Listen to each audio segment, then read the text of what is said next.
Cảm ơn ạ.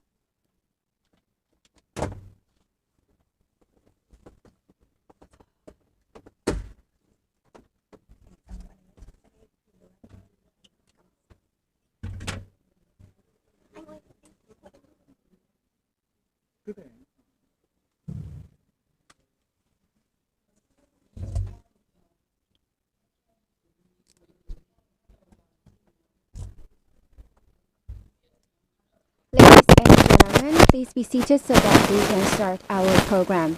So, ladies and gentlemen, to maximize the resources provided by UNICEF in our national cooperation program, in 2021, UNFPA, UNICEF, and GSO conducted the survey on SDGs on women and children in Vietnam 2020-2021.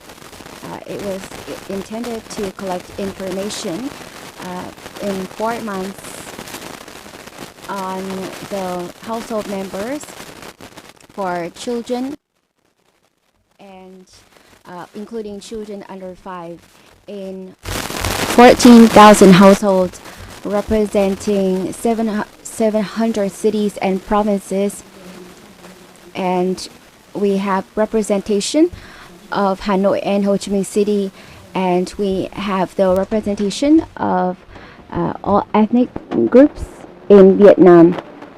And the information collected from the survey provides information so that we can measure the SDG indicators on women and children across the country.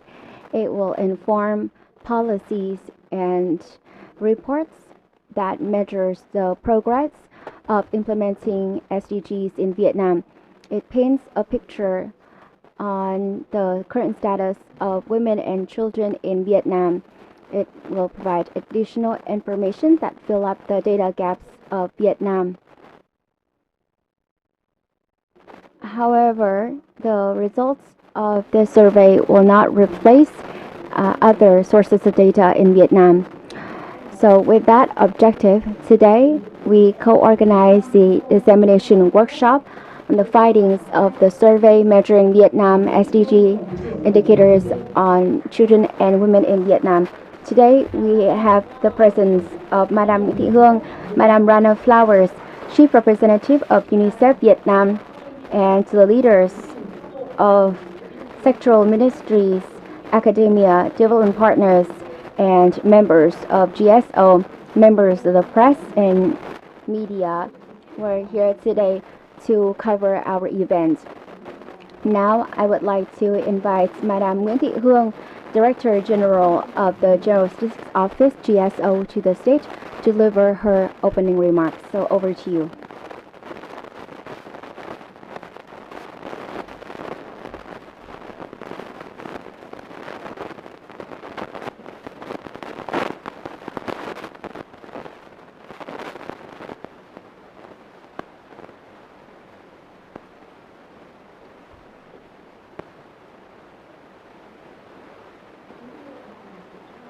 Madam Rana Flowers, representative of UNICEF Vietnam.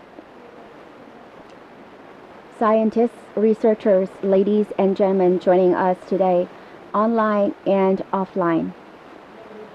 First and foremost, on behalf of the General Statistics Office, GSO, I would like to extend my wish of good health and my gratitude to all of you. Thank you for joining our dissemination workshop today on the findings of the survey measuring Vietnam SDG indicators on women and children. Over the past 20 years, UNICEF and UNFPA have worked very closely with GSO. They are our important partners for the development of stats work in general and stats work on women and children in particular. This survey on the SDG indicators on women and children, it was conducted with the support of UNICEF and UNFPA, and it all started back in 2019, and we have also received the support of local and international experts, and that has helped us to conduct our survey per international standards, the mixed survey. So that includes our questionnaires, the software that we're using. Ladies and gentlemen, the workshop today is the collective efforts of all enumerators, of the experts from UNICEF and UNFPA, who have been working very hard to write the report, to collect the data, and to analyze the data. We have also consulted experts from sectoral ministries, including MOLISA, Ministry of Health, the National Mass Immunization Program, MONRE, and so on. So the workshop today is the collective effort of UNICEF, UNFPA, GSO, and many sectoral ministries over the past 20 years, especially in the context of the COVID-19 pandemic. Today, we are very happy to bring to you the findings of our survey on Viet Nam SDGs indicators on women and children 2020-2021. So it paints a picture of the life of women and children across the country, in addition to reproductive health, nutrition for children, education, healthcare, access to information and communications, equity, comprehensive development. The report includes new topics that have been received a lot of attention, for example, child disability or child labor. And it shows the comprehensive status of women and children in Vietnam, and it fills up the gaps of data in our own system, and it serves the development of future reports that measure SDG indicators on women and children in Vietnam. And the survey does not replace other data sources in Vietnam. And the survey covers the SDGs that we have committed to internationally and also locally. It provides evidence to inform policy making, programming, and the reporting on the progress of implementing SDGs in Vietnam and other international commitments on women and children. We hope that the findings of the survey will be used and communicated to policymakers in particular and the public in general. It helps the development of policies, particularly those that focus on women and children, including women and children in disadvantaged areas, poor households, and women and children with disabilities. The trust and the application of the findings of this survey by the data users will be the source of motivation for us to improve the quality of our surveys in the future. With that, I would like to declare the opening of our dissemination workshop today. And I wish all of you a great event. Thank you very much for listening.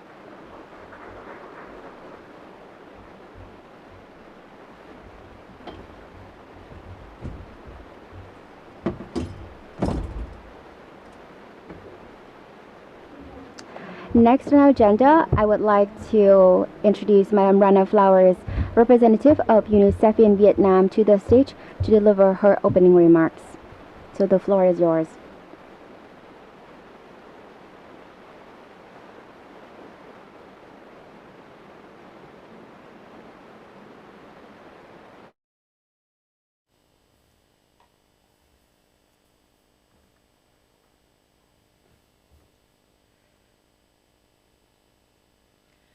Thank you very much, and on behalf of UNICEF and UNFPA, I wish to join Madam Nguyen Thi Huang in welcoming all of the participants, the ambassadors, the partners, the friends, the researchers here in the room, online, in other rooms from New York. Today's event is the culmination of almost 3 years of impressive efforts, fabulous cooperation, and amazing good fortune. In partnership with the General Statistics Office, we have succeeded in implementing the Viet Nam Sustainable Development Goals on Children and Women Survey 2020-2021. And you know, I've served women and children in many countries for more years than I care to admit. And for me, recognizing the change that we can contribute to, the difference that we can make for children's rights. For me, there is no moment more important than what we are doing here today. All of that change, all of the improvements, all of the focus and the protection of rights, it starts here. It has to be based on real evidence, on genuinely listening to the people who are affected. It challenges us to rethink our assumptions, to stop assuming that girls are affected the same as boys, to stop grouping ethnic populations into one mass, but to think through where the real challenges lie and work together to address those challenges. This information is gold. We may not be happy when it shows signs of regression. We may not be happy if it differs from data that comes out of the ministries. But that is the richness of what we have here, a household survey that gives us verified, carefully collected information that allows us now to think about the policies, to think about social protection, to look at the investments that government makes, to strengthen the social services where they are needed most, to ensure that no child is left behind. Now, conducting a survey of this size is a challenge at any time, but try and do that during a pandemic, it's no small feat. Coming as it did, we managed to, end of last year, beginning of this year, find that space where there were no lockdowns, where the population could be reached safely to be able to gather the data. And this is a more ambitious survey than we've conducted in the past. Not only does it specifically help the government get rich data on the SDGs, but it has new modules that have been added, and it has expanded sample sizes with key populations. Now today we're going to hear striking findings on the situation of children and women, good progress made in several areas, and other areas where we clearly need to focus more. All of it helps us improve, enhance the evidence base that we have for the achievement of those 2030 goals for children and women. And in addition, coming as it did in the middle of the last 2 years of the pandemic, it also gives us a little window in terms of what the impact of the pandemic has been on the rights, on the indicators for children. A further review will be conducted next year to assess again in more detail the pandemic impact, so that we can ensure that we are aware of the kinds of challenges that the pandemic has caused for our women, for our children, for families.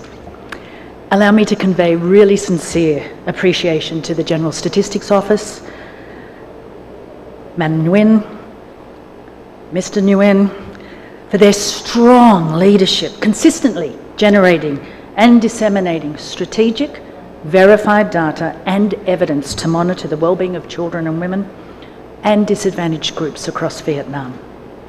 Now, this survey is part of what we call in UNICEF the Global Multiple Indicator Cluster Survey, MIX, and it is conducted across many countries in the world. It builds on long and trusted partnership between UNICEF and the GSO, which began back in the 90s, making Vietnam one of the few countries that has prioritised getting evidence on children every 5 years. The GSO, hand in hand with UNICEF, led the survey with due diligence and in close consultation with concerned government ministries and agencies at each and every stage, from training, data collection, data processing to the report writing. I'd like to take a moment, if you'll forgive me, for acknowledging the extensive support that we've received from our colleagues of the UNICEF Global Mix Programme and for their excellent technical oversight and quality assurance. They are online, so I wanted to give them a shout out. For the first time in Vietnam, this survey includes new modules on early childhood development, water quality, and a questionnaire specifically for men, all of which bring important new data. But it's also integrated 2 modules from the demographic and health survey, which has generated data in new areas such as cervical cancer and the HPV vaccine. I'd like to thank sincerely for their partnership, for their friendship, and for their technical assistance and financial support, UNFPA, who have worked with us, worked with GSO to extend this survey and to again bring the technical expertise from their office, from their regional office and from their headquarters to ensure that it's of the highest quality.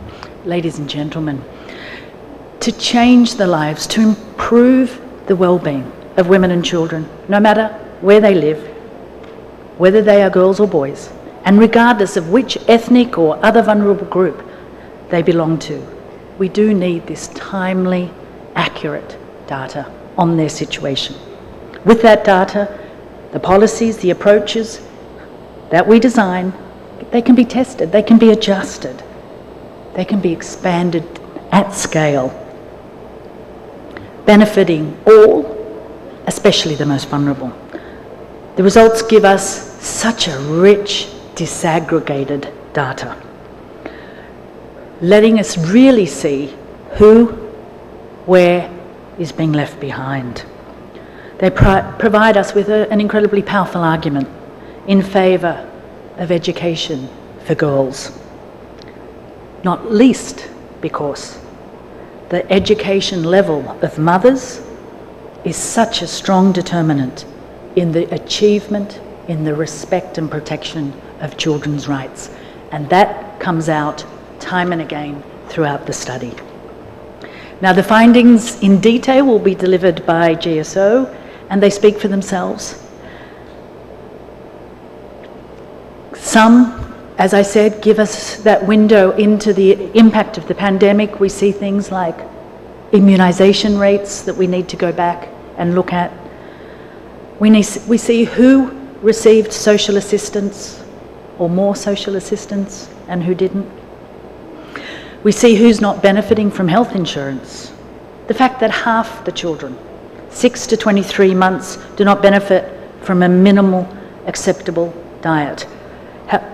But let me, if you'll forgive me, share with you 5 areas that were striking to me and which have been keeping me up at night.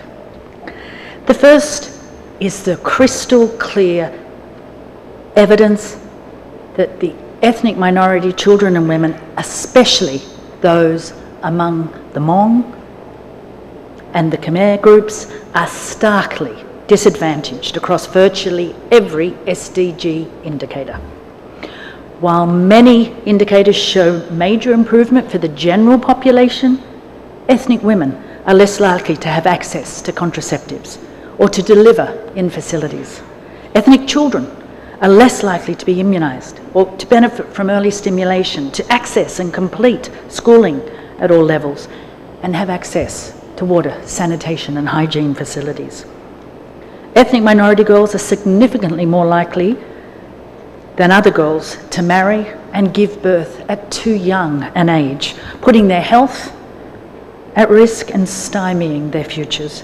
And there is no doubt that closing these vast disparities must be the focus of collective efforts going forward.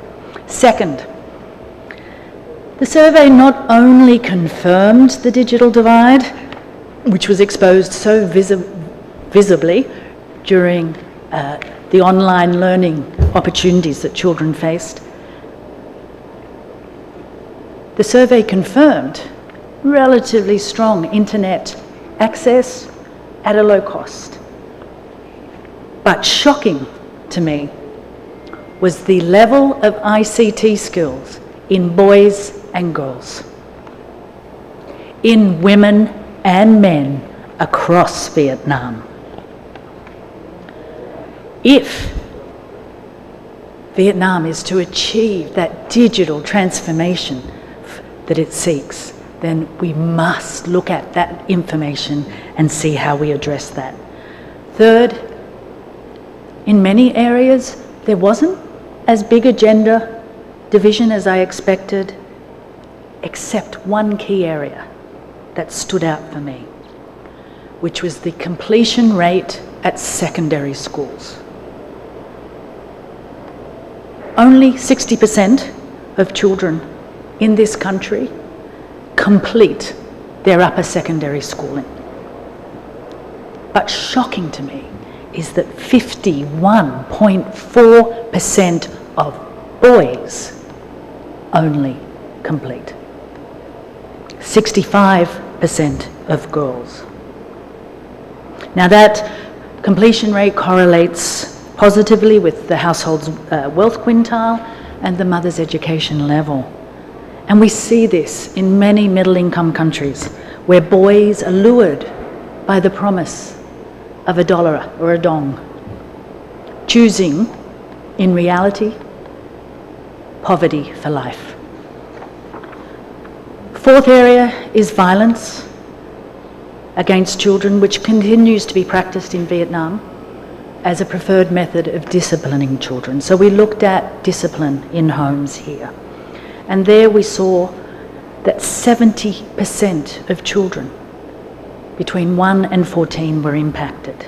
Now that's a great concern for many reasons. It's a great concern because of the lifelong consequences of abusing children. It's a concern because it has an impact on their mental health, on their substance abuse, on several areas that they may fall into in the future. And it's also a concern because it undermines Vietnam's efforts to create a peaceful and cohesive society. And finally, the fifth area, Vietnam is facing an invisible water crisis. The survey found that across the country, including here in Hanoi, almost half of us are using and drinking water, tap and bottled water, that does not meet quality standards. And this is an area for urgent action, regular and systematic monitoring. Because of this study, we have 35 indicators of Vietnam's SDGs that we can now see more clearly where Vietnam stands, and we can work together to address those. And we know that that race to 2030 is well underway, with only 8 years remaining. The data generated through this, the timeliness of this, really helps us focus and really encourages the government to make that investment that is necessary. Data is essential, and with this in mind, let me take this moment to call for action by the government of Vietnam to make the data on children and women routinely available for SDGs monitoring and reporting. The government will have to report on the 2030 goals. Let's do it on the basis of data and show the change that we can make together. And secondly, data, the evidence from this, is a strong indicator of the economic growth that is possible in the future. As the data is reviewed, as the COVID impact continues to be assessed, this is not the moment for short-term, quick fixes. The data, the regression caused by COVID, suggests the need for an investment plan for the social sectors that elevates that quality, equitable access, elevates the achievement of the SDGs of children's rights, and in doing so, the economic growth of the country. It's a call for not just build back, but let's build back better.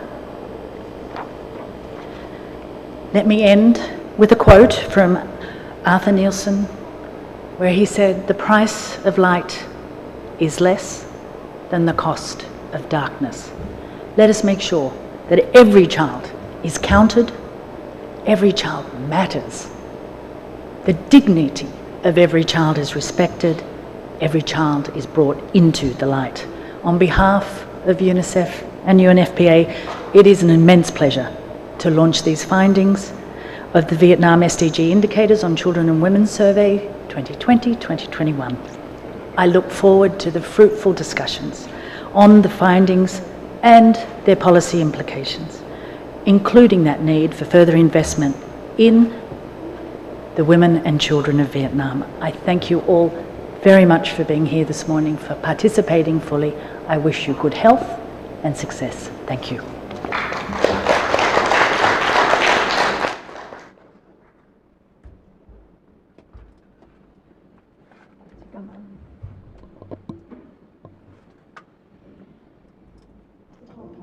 Thank you very much, Madam Rana Flowers, for your remarks. So now to remind you of the process of implementing the survey, let's have a look at the screen to watch a short video clip.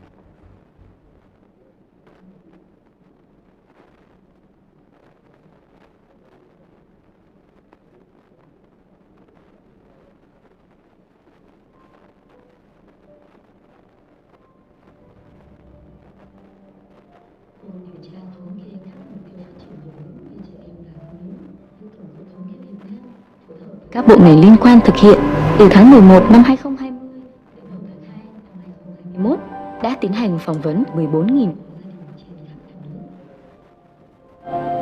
The survey was designed to produce data for 35 indicators of Vietnam's Sustainable Development Goals that are relevant to improve the well-being of women and children, no matter where they live in Vietnam. For the first time, MIX and the DHS Demographic and Health Survey have been merged in Vietnam.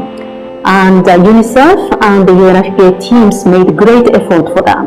Cuộc điều tra này đã cung cấp được rất nhiều chỉ tiêu liên quan đến các mục tiêu phát triển bền vững của trẻ em và phụ nữ. Tham vấn kết quả điều tra là một trong những bước quan trọng. Các chuyên gia đến từ các bộ ngành sẽ góp các ý kiến chuyên sâu về mặt kỹ thuật quan trọng.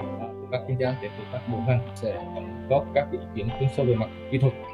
Từ đó tạo được sự đồng thuận trong việc sử dụng của các cơ quan hữu quan trong việc nghiệp vụ và quản lý. Hơn 30 trưởng nhóm và các điều tra viên có kinh nghiệm, kỹ năng và chuyên môn giỏi đã được các chuyên gia tập huấn trong vòng 1 tháng nhằm đảm bảo nắm rõ các nội dung đặc thù của cuộc điều tra này. Hôm nay là chú dẫn cái đoàn đi khảo sát của viên tổng cục thống kê.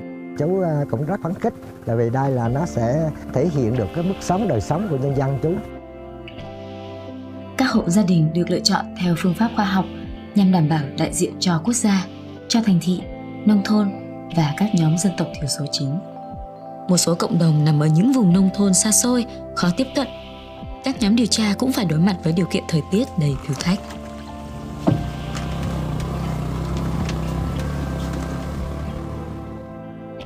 Advanced IT technology has been applied in all stages of the survey. That accelerated the speed of the whole process of the survey and also minimized human errors. And secondly, it's innovative because new contents have been added, both in the child development side as well as on the maternal health.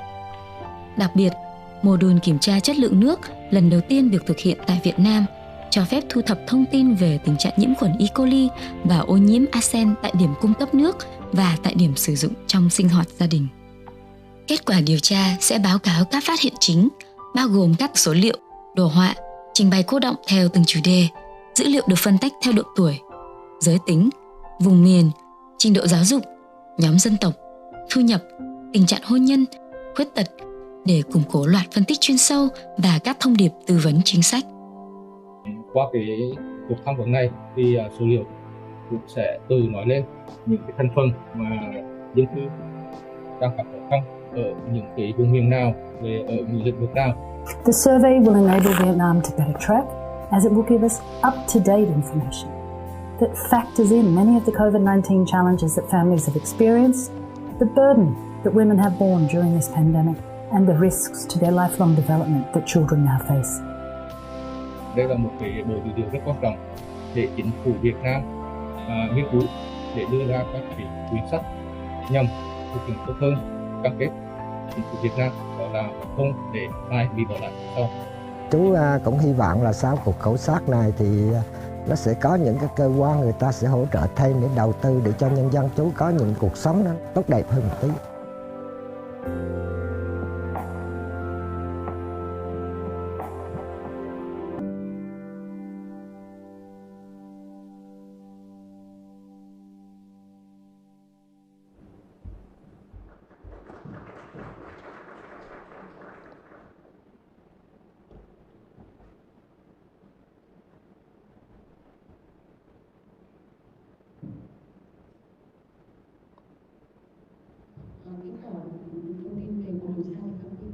So you just watched a video clip that captures the process implementing this survey.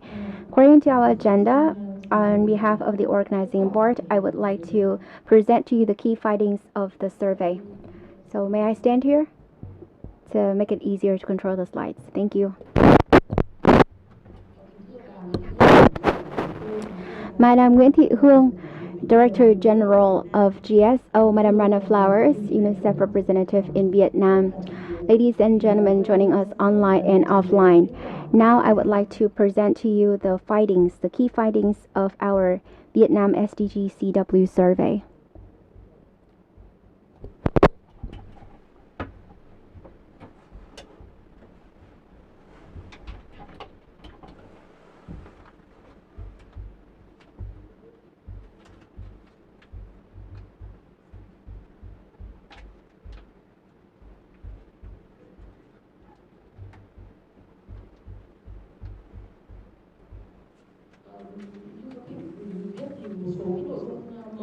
As you may have known, the results of this survey include 5 new areas, including water quality testing for E. coli and arsen in drinking water at point of use and point of service. Secondly, we have a look into the early childhood development SDG, and then men's questionnaires, and abortion and cervical cancer in women. And we also have sampling for the ethnic minority groups, including Kinh, Hoa, Tây, Thái, Mường, Nùng, Khmer, Hmong, and other. And the sampling that we have include Ho Chi Minh City, Hanoi, and other areas. And we have applied technological developments in our survey, and we have applied CAPI, computer-assisted personal interviewing technology. And some key survey information in this survey include the first one, sample size. We have picked 14,000 households selected from 700 locations in 63 provinces and centrally affiliated cities. And the method for sampling was mixed by stratified and systematic random sampling. And we have 32 teams of data collectors. We have 1 supervisor and 3 interviewers for each group. And as you have seen in the video, we have conducted this survey in 4 months from November 2020 to February 2021. Next, regarding the key findings from our survey, first we have looked into housing conditions. So the households, we look into their access to power grid.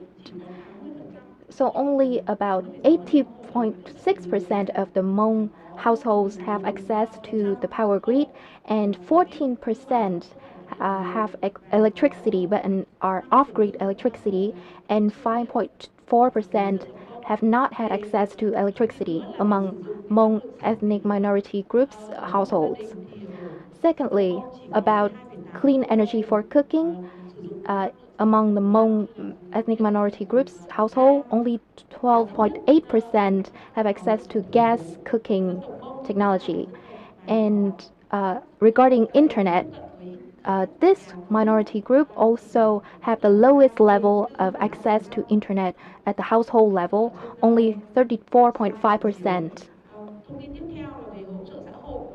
Next, regarding social transfers for the members of households, we can see that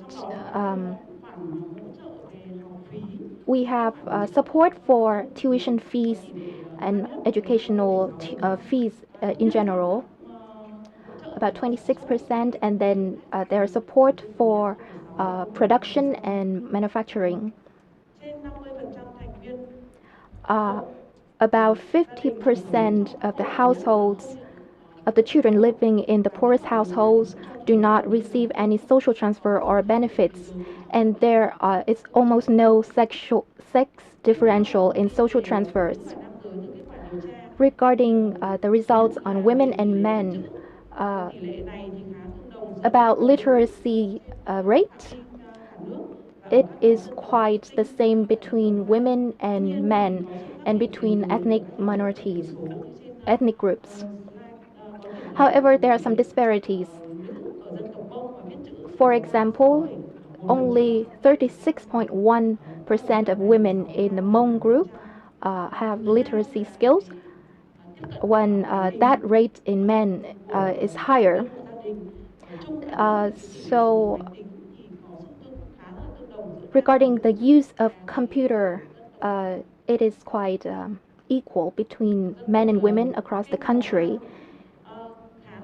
And the rate is equal between the Kinh and Hoa ethnic minority groups.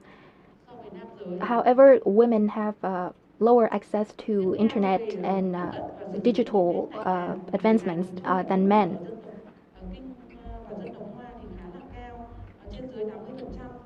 For Kinh group, we have a higher use of internet, and Hmong ethnic minority group in particular has the lowest rate of access to internet, only 30.8% for women and 34.8% for men among Hmong group. Next, regarding ICT skills among women, we have the lowest lowest rate of members in households in Hmong group accessing and having the skill of ICT regarding in comparison with other groups. And there is obvious disparities among ethnic groups, between the rich and the poor, and between rural and urban areas. So we can see the very differential living quintile that influenced ICT skills. So regarding literacy skills and ICT application, as well as internet access and computer using, we can see that the Hmong group is particularly disadvantaged in comparison with other groups. And next, we also looked into children for health insurance coverage. We can see that the rate is quite high, over 90% for children from 5 to 17 and for children under 5. The survey also showed that 78.2% of children from 0 to 4 years old are living with their biological parents. 26.6% are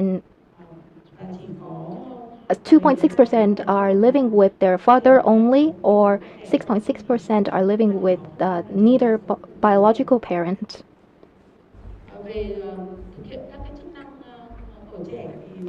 Regarding child functioning, the survey shows that children who have difficulties in carrying out their functions, we can see on the screen 10 functions that may trouble the children. So for 2 to 4-year-old age cohort, we can see that They might have problems with seeing, hearing, walking, or fine motor. And the rate is higher in male than female children. And from 5 to 17 years old children, we can see that the rate is higher than the previous group.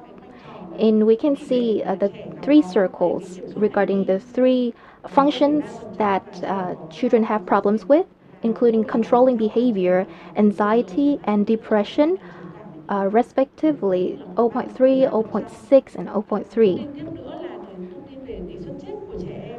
Next, regarding child mortality rate, we can see that neonatal mortality, it's we have 6 in 10 children who died before the first birthday, before the first month, and 7 out of 10 children who had died before the 5th birthday was 1 year old or younger. Regarding healthcare in the first 2 days of life, 88.5% of newborn and 88.1% of mother have access to healthcare after birth, and 85.6% of mother and newborn having access to healthcare in the 2 days after their birth, and 9% of them have no checkup after in the first 2 days of the child's life.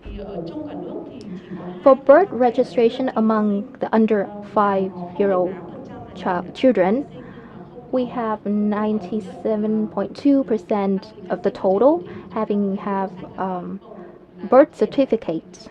We can see the blue column represents birth certificate, orange represents registered but no birth certificate, and no registration represented in gray. So there is no differential by sex, urban, rural region, and 9.8% of the ethnic group with the most vulnerable group having no registration, and the lowest rate of birth registration among children with mother of no education, 2.7% of no birth certificate, and 6.8% having not have the birth registration, and there is no obvious differential between boys and girls in birth registration. Regarding infant and young child feeding, so we have the rate of early initiation of breastfeeding, which is 24%. So the statistics are shown on our slide and on your handouts. Children from 0 to 5 months have exclusive breastfeeding, which is 45%, and 86% of 6 to 8 month children have introduction of solid and semi-solid and soft food. Only 23% have continued breastfeeding at 2 years. Next, regarding early initiation of breastfeeding in the first hour after birth, for the normally born children, in regards to from mothers going through C-section, there is disparity, and there is also disparity in the minimum diet diversity. So the percent of children aged 6 to 23 months that were fed food from at least 5 out of 8 food groups by background characteristics is shown on the screen. And this is influenced by the level of education of the mothers. We can see that mothers with university or college degree have higher minimum diet diversity for children than other groups. Immunization for children aged 12 to 23 months, we have all basic antigens, which is 78.6%, and polio coverage of 86%. However, children in Khmer and Hmong ethnic groups have lower rates of immunization than other ethnic groups, and children with mothers with no education or lower education will have lower immunization rate than mothers of other groups. Regarding early stimulation and responsive care for children, we have some activities including reading books to the child, telling stories to the child, or taking the child outside the home. We can see that the rate of on the figure on the left and on the previous screen, we have the fathers participating in activities with children in 2 to 4 years old, lower than activities that that have a mother engaging. Only 20.9% of children have the care from the parents among Hmong children, and this is lower than other ethnic groups. So early child development index are shown through 4 groups. We have the rate is shown through the area of residence, wealth quintile, and maternal education. So it is influenced by the level of education of the mothers and wealth quintile. And the children have different outcomes regarding these elements.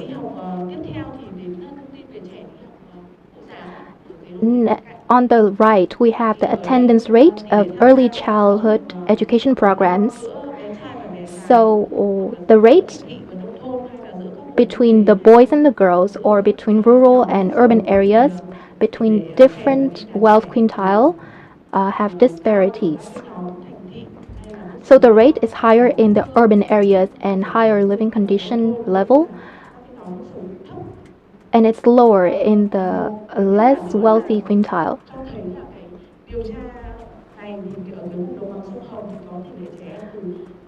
So the Red River Delta region have the lowest rate of children attending early childhood education.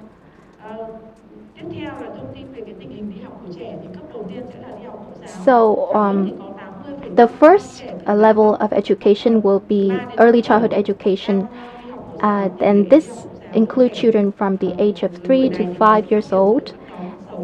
And the rate of children attending this program have disparities between sex groups, areas, or wealth quintiles, the regions they are living in, and the mother's education.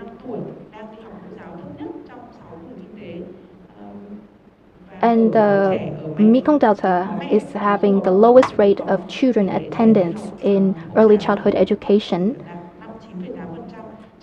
And children with mother with no education have only 59.8% of access to early childhood education. Regarding net attendance rate at primary school level, it is shown on the right hand side, and this rate is pretty high, and there is very low and inconsiderable differential between groups, between the levels of mother's education and ethnicity. But if we look into the next slide, on the lower secondary school net attendance, the rate is lower in comparison with the primary school net attendance. So Hmong ethnic groups have a lower rate of attendance than other groups. And in the Central Highlands, we have 87% of net attendance, and the poorest have 81.1% of lower secondary school net attendance. Regarding upper secondary school net attendance, we have the horizontal line representing the general rate of the country, and those below that rate will be lower than the general. We can see that only 4.2% of Hmong children have attended upper secondary school, and the poorest group only have 51.2% of net attendance rate. So throughout the 3 levels of general education, we can see that the net attendance rate decreased by the levels, and it is high at the primary school level but lower at lower secondary school and upper secondary school level. The completion rates of education of children, we have children attending lower secondary school completion rate lower by the levels. So at lower secondary school and upper secondary school, we can see that it go from 80% to 60%, and the disaggregation also are also different between different wealth quintiles, between ethnic city groups, and between urban and rural areas. The completion rate of the completion rate of education regarding the sex groups and the areas are shown on the slide. And next we have the out-of-school rate of children. The survey shows that the out-of-school rate of children are higher by the level of education. This goes from 1.2% for primary schools to 5.6% at lower secondary, and then 21.6% at upper secondary school. Another indicator in education, which is gender parity, we can see that if the rate is lower than 0.97, then there is gender disparity for female children, and we can see on the slide there are some elements for lower education, lower secondary education and upper secondary education for Khmer and Hmong groups. So the disparity is shown clearly. For Hmong group, we have female disadvantage, and for Khmer group, we have male disadvantage for both of the education levels. Next is the rate of children with their skills in reading and numeracy. For the age group of 7 to 14, there is clear disparity between the urban area and the rural areas. And the significant difference is shown between the ethnic minority groups. Hmong and other ethnic minority groups have quite low reading skills, which are 32.5% or 57.8%, whereas others they have over 80% of children having reading skills. And for numeracy skills, for Hmong and other ethnic minorities groups, we have 24.3% and 40.2% respectively. Next, we have the element of child discipline. So, based on international standard, we have mental discipline, which are like scolding, or physical discipline, like hitting. And about 70.8% of children have suffered from child discipline by the members of their households in the scale of 1 month from the time that we conduct the survey. However, the severe cases only account for 1.6%, and male children suffer from higher rates of discipline than female children. And children in the Red River Delta have lowest rate of discipline, whereas children in the southeast region have higher and highest rate of discipline among children. So next, regarding child labor, we rely on the international standards, and we divide those into 3 age cohorts from 5 to 11, 12 to 14, and 15 to 17 years old. So child labor include even household chores based on international standards. So in Vietnam, we can see that children in the rural areas often have to carry out household chores, and this is reflected in our survey. The children in our rural areas have to carry out household chores more than those their peers in the urban areas, and the rate of school attendance is also lower in the rural areas compared to the urban areas. And among the poorest groups, we have a higher rate of child labor than the richest equivalents.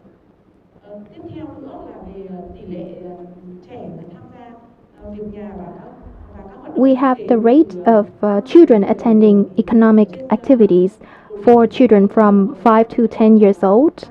We can see that the orange column represents economic activities and the blue column represents household chores. Children from 15 to 17 years old have the rate of attendance to economic activities of 4.7, and we can see the disparities in the attendance in economic activities between children in the urban and the rural areas, between economic regions, and among mothers' education. So there are differences in the economic activities attendance. It is the same as the previous figures that we have seen. We have the horizontal line representing the general rates, and those are the key findings that we have through the survey regarding the children. Now, talking about girls and women, we have adolescent girls aged 15 to 19 years old. Well, we can see that the rate of girls aged 15 to 19 having no education very high, and those in the Hmong or other ethnic minority groups having high birth rates among adolescents. The rate of those who use abortion methods or preconception methods are lower, and their requirements regarding these methods are low.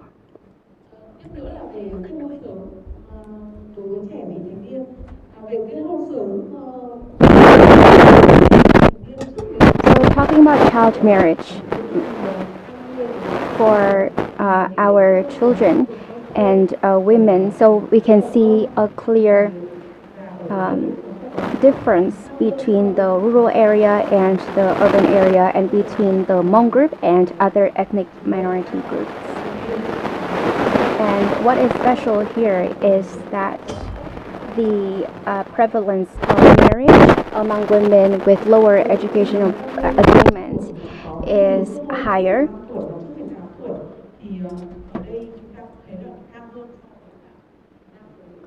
And as you can see, there is also sex differential. Women in purple and men in orange. Talking about ICT skills among adolescents, with the 9 skills that are listed on the slides right here, we can see that between boys and girls, there is no significant differential. So as you can see, in girls 42.1 and in boys it's 44.1. Another piece of information has to do with adolescents, that is functional difficulties, so that is disabilities, by the way. So among adolescents, as you can see, with our functioning difficulties, depression, anxiety, difficulties in making friends, and difficulties in controlling behaviors among children aged 15 to 17 is higher than children aged 10 to 14, as you can see on the slides.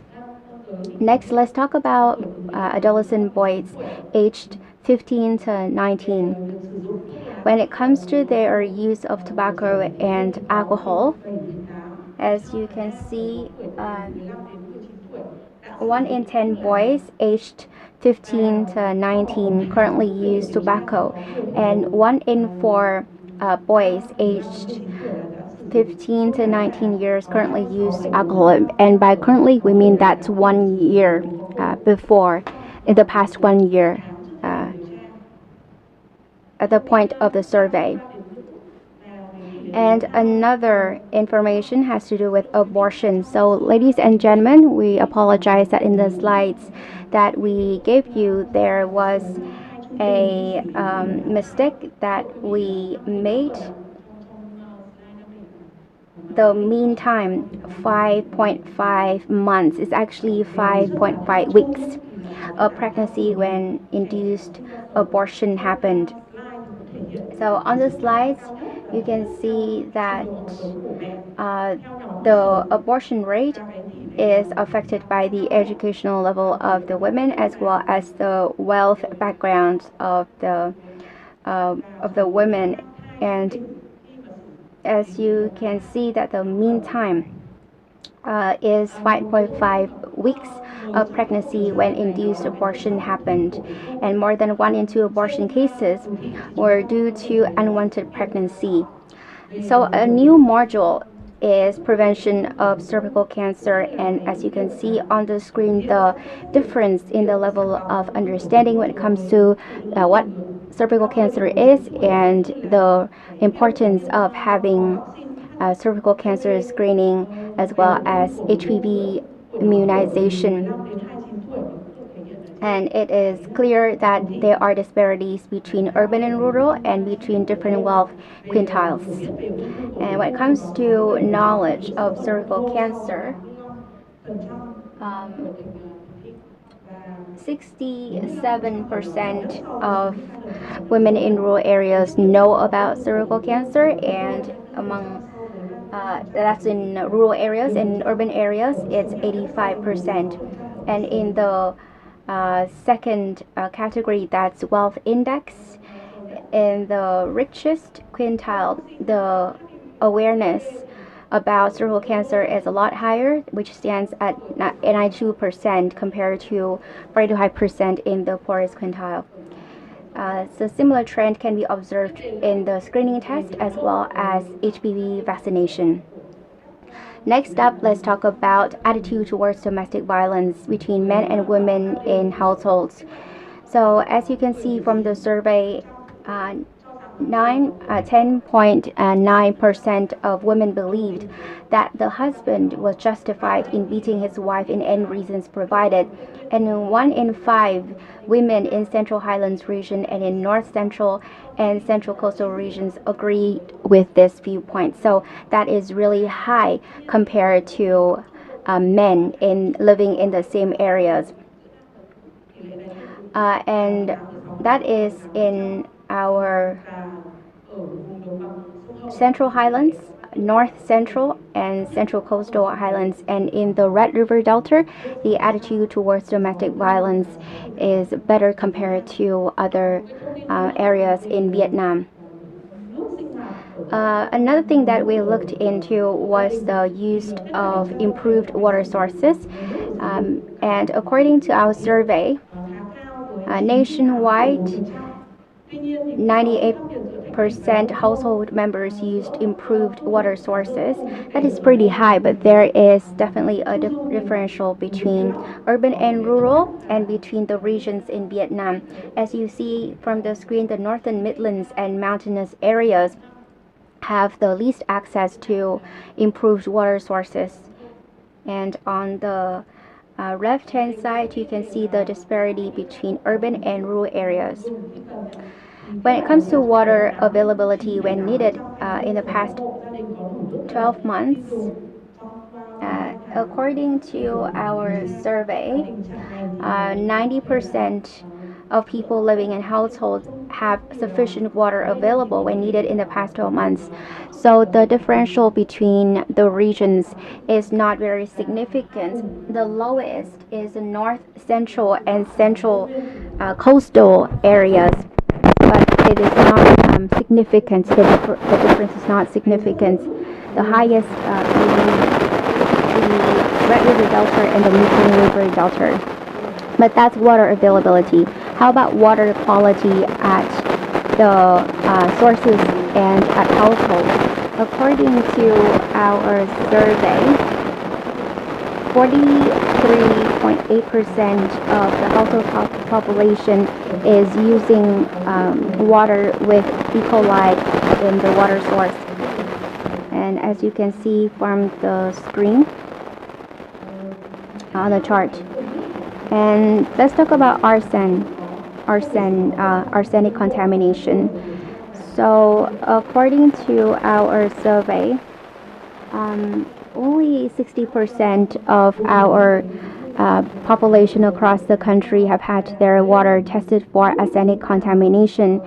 And protected well and spring is the source with highest arsenic contamination. We also looked into safely managed drinking water services, and from the chart you can tell how the people have access to safely managed drinking water service. So by definition, it means household members with improved drinking water sources located on premises, free of E. coli and available when needed. And according to our survey, nationwide, almost 50% of household members not have access to safely managed drinking water services. And once again, the Hmong and the Khmer ethnic people are the most vulnerable. The three economic regions, Central Highlands, North Central and Central Coastal areas, Northern Midlands and mountainous areas have less access to safely managed drinking water services compared to other regions. What we're also interested in is a basic hand washing facility.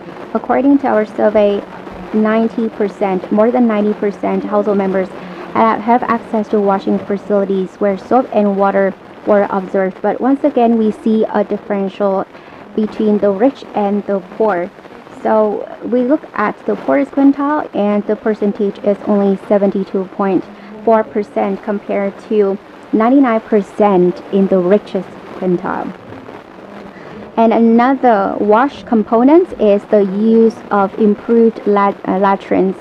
And according to our survey, over 90% of household members used improved latrines, and 89.9% household members used improved latrines and did not use shared latrines with other households. We also looked into safely managed sanitation services. On the slides, you can see different ways that feces are treated and disposed of at household level. And once again, we can see that there's a small percentage of households practicing open defecation. And overall, we asked our respondents about their overall life satisfaction and happiness. And they are asked to rate their level of satisfaction on a scale of 1 to 10. And we can see that among men across age groups, the level of satisfaction is the same, but among women, we can see that women aged 15-24 is more satisfied or more likely to be satisfied with their life compared to women aged 15 to 49. So we also asked them about their perception of a better life. So do they believe that they will have a better life in the future? And we can see that among women aged 15 to 49, they are more likely to believe that they will have a better life. And the last bit of information is the feeling of safety of households when they have to walk alone in the dark around their neighborhood. And our survey shows that men are more likely to feel safe in their neighborhood. There is no difference between urban and rural areas. So female in green, male in orange, and on the chart right here, that's the differential between urban and rural. So those are the main findings of our survey. That's the end of my presentation. Thank you very much for listening.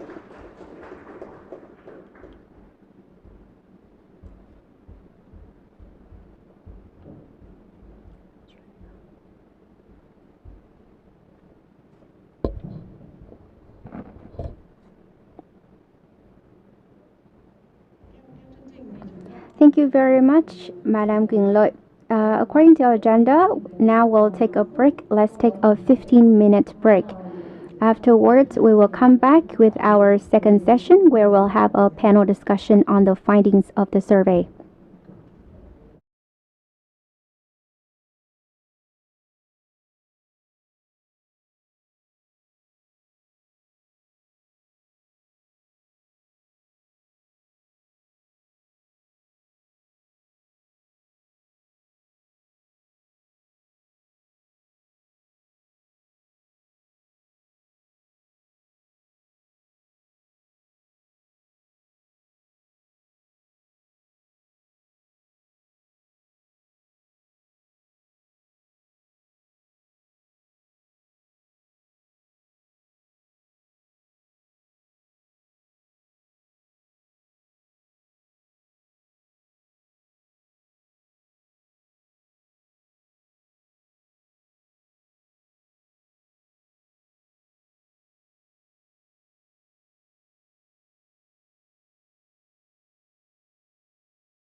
Please be seated so we can join the next session of our workshop.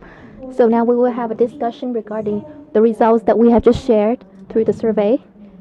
Now I would like to introduce an animation video to you summarizing the key findings of our survey. Hello, I'm Mai. I was born and raised in a Vietnamese village. I would like to introduce to you about the life and people here, especially Vietnamese children and young people, through the survey results on Sustainable Development Goals related to children and women. 9 in every 10 pairs of mother and newborn baby enjoy postnatal checkup, but 1 still does not. For every 1,000 live births, 10 die before their first birthday and 14 die before their 5th. Breastfeeding should begin within the first hour after birth. Almost a quarter of children in the country enjoy first-hour breast milk, and about half of Vietnamese children are breastfed exclusively for their first 6 months. More than half of Vietnamese children do not receive a minimum acceptable diet in both terms of meal frequency and food diversity. Among Hmong ethnic group, 9 in every 10 children do not. Nearly 4 out of 5 children aged 12 to 23 months are vaccinated with basic vaccines before of meal frequency and food diversity.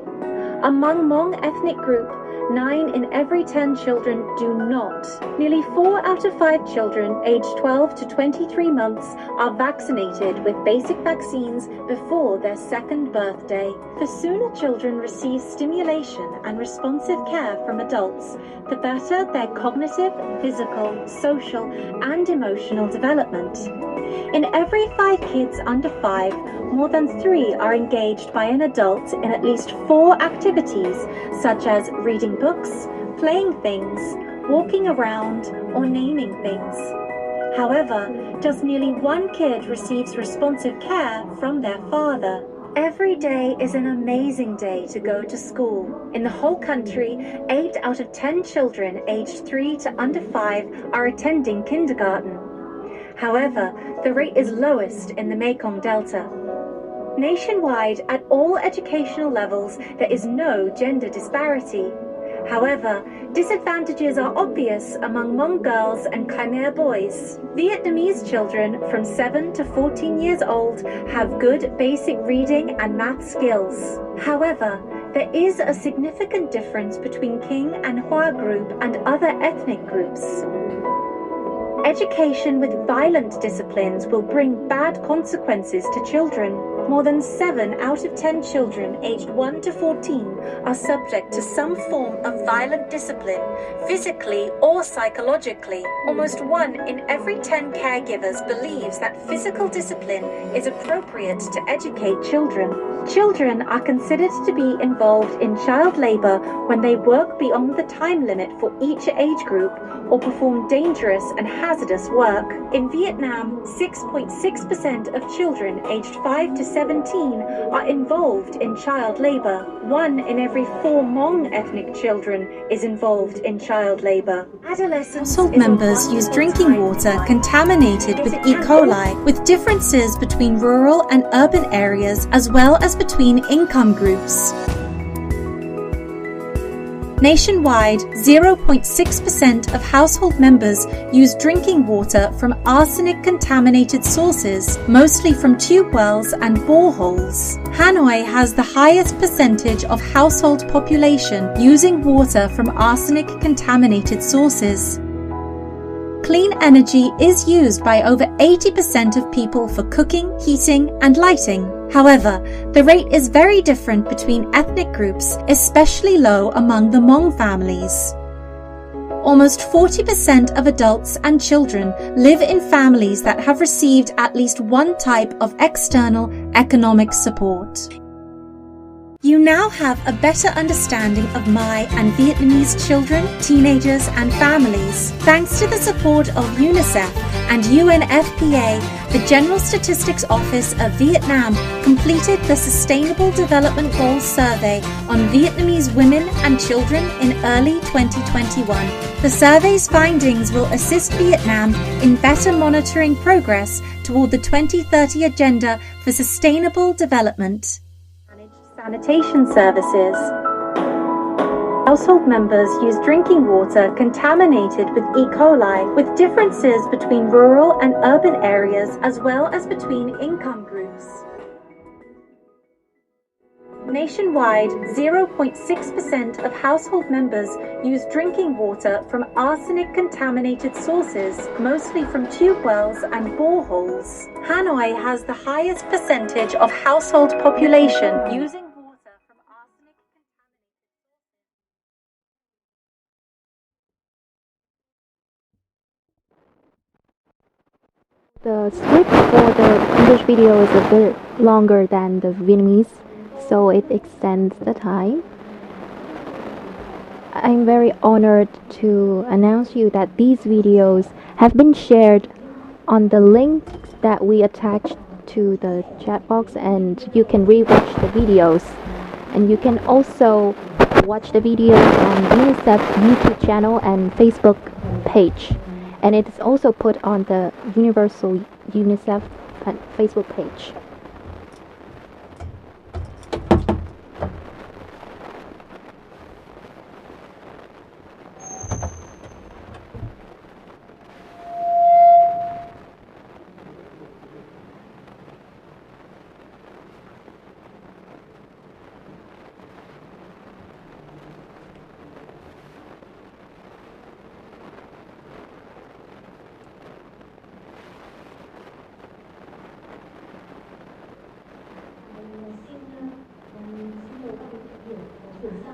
Now we will turn to the next session of today's workshop, which is the discussion on the policy.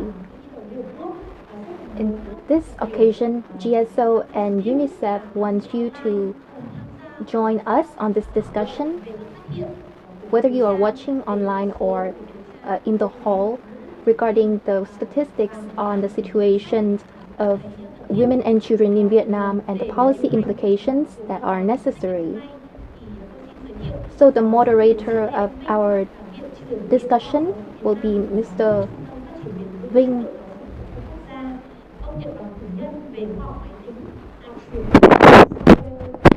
From the Vietnam National Institute of Education Sciences, he majored in mathematics from Harvard University. Before he started working for VNS, he assumed many positions at the University of Education, the National University of Vietnam, as a headmaster, the vice rector, the director of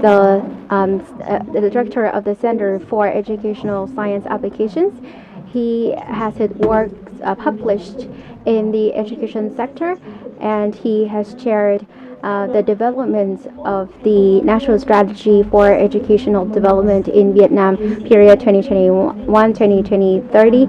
So now I would like to invite him to the stage as the facilitator. I would like to also invite Mr. Đinh Anh Tuấn, Vice Director of the Maternal and Child Health Department, Ministry of Health, Madam Nguyễn Phương Linh, the Director of the Institute of Sustainable Development Management, Mr. Trong An, Vice Director of the Institute of Environment and Health Research. Joining us online today, on Zoom today, we are happy to welcome Madam Phạm Thi Lan, the economist and policy advisor of the government, Dr. Nguyễn Thắng from the Center for Analysis and Forecasts.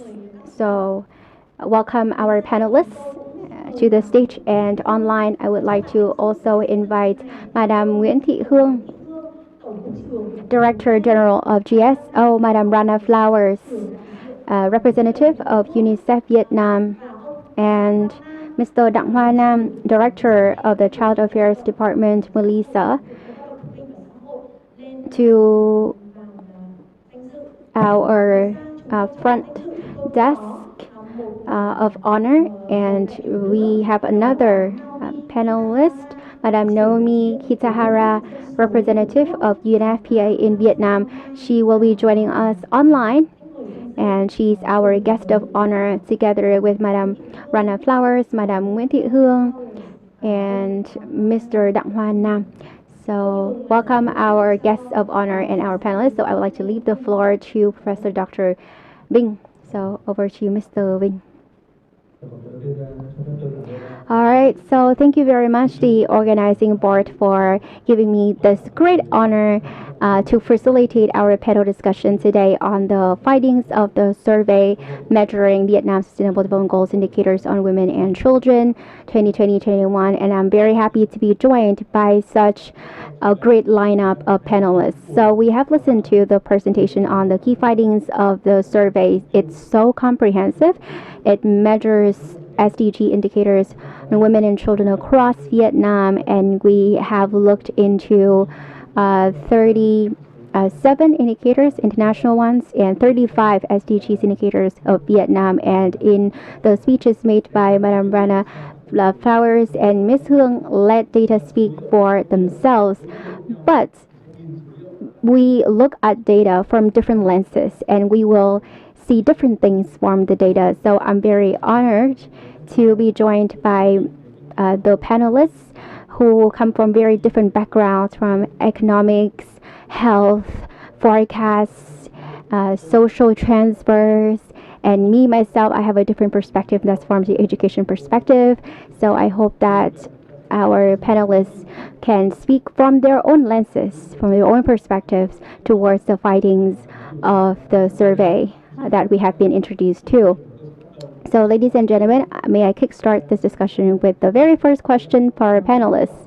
So based on the findings presented by the GSO in the previous session, from your own lens, your own perspective, how do you find these findings? How do you find most striking, and what are the priorities, in your opinion, that the government of Vietnam should set in order to leave no child or no one behind? We only have 8 years left to fulfill our commitment to the Agenda 2030. So may I start with our first panelist, Mr. Đinh Anh Tuấn, Vice Director of the Maternal and Child Health Department, Ministry of Health. May I introduce him?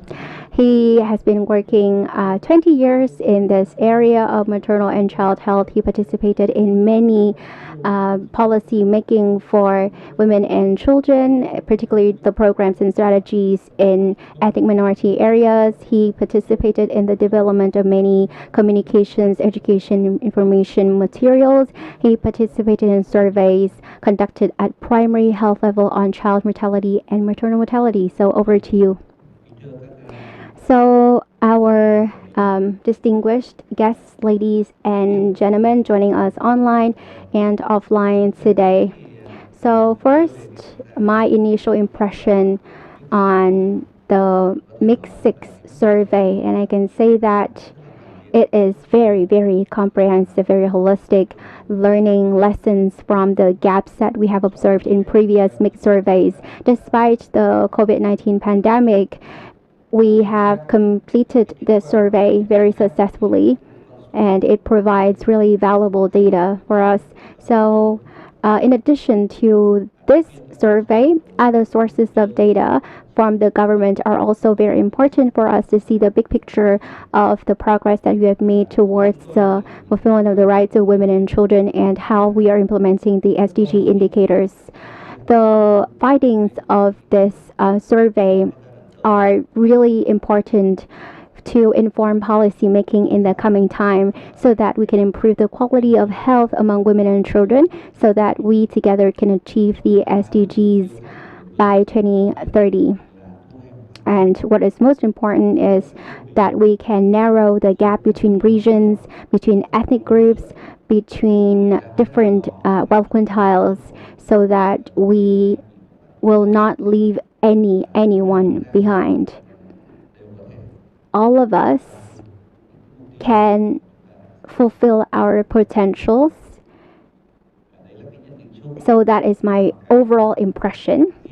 Now, talking particularly about maternal and child health, may I provide my comments as follows. Generally speaking, the indicators on maternal and child health compared to previous mixed surveys have seen great improvements, great considerable improvements. And most indicators, from key indicators such as child mortality, it is really unfortunate that maternal mortality is not measured in this mixed survey due to the constraints of this particular survey, but it's all right. We've got child mortality, and yes, we can see that there is a great improvement in child mortality from neonatal child mortality to under 1 to under 5 child mortality. So that is one thing that we can be proud of, because that is the destination that we want to reach, and we've seen progress. And then let's talk about maternal and child care, or neonatal care. And once again, we have seen improvements across the life cycle. So from pregnancy, so the rate of prenatal checkups before delivery has been greatly improved. So 80% of the pregnant mothers, have received at least 4 prenatal checkups, and that is really laudable. And then the number of deliveries, or the rate of deliveries at health facilities, we have seen great improvements. We only have 4% left of women who are still delivering at home. And then we've got indicators like postnatal care. We've seen great improvement too. Neonatal care also, there's an obvious improvement. Breastfeeding is something that we have we've been working towards over the last few years, and we are proud to see great improvement in breastfeeding practices, particularly early initiation of breastfeeding and exclusive breastfeeding among women. And then other areas of reproductive and sexual health care, particularly family planning, has observed great improvements. We can see in the access to contraception, or the use of contraception. And then the rate of abortion has reduced dramatically, remarkably. So in the past, there were stages, or there were periods where the abortion rate was 100%. Now it's 68 per thousand. So that is 0 point something percent. So it is clear that is the success of our family planning program. And then the awareness of the public has been greatly improved, and that's the reason why the average, the mean time for pregnancy, so that's only 5.5 weeks. So that is the stage where pregnancy is done in more safe manner. There are less risk to the mother. So those are the achievements that we have basically seen from this particular mixed survey. But we know, despite these achievements, there remain challenges and gaps that we have to address in the coming time. And the first one I would like to talk about here on this platform is the fact that despite improvements across all indicators across the country, there are great disparities by regions and by ethnic minority groups. I'm talking about the Hmong ethnic minority, and it is clear their child mortality is very high. Under 1, under 5 child mortality in Hmong group is very high. And then other indicators like prenatal care, intranatal care, and then postnatal care in mountainous areas are less prevalent compared to other areas in Vietnam. If we look at other indicators such as child marriage, once again in mountainous areas and in ethnic minority groups, it is more prevalent, and of course child marriage will have a huge impact on the maternal health and child health in the future. So it has a long-term consequences, and it has also an impact on the economic and financial conditions of the family. When the girls are 15 or 16 years old, they deliver. How come they are independent financially? How come they have enough knowledge and understanding to really raise their child? And on top of disparities by regions and ethnic groups, there are other problems that we have identified. For example,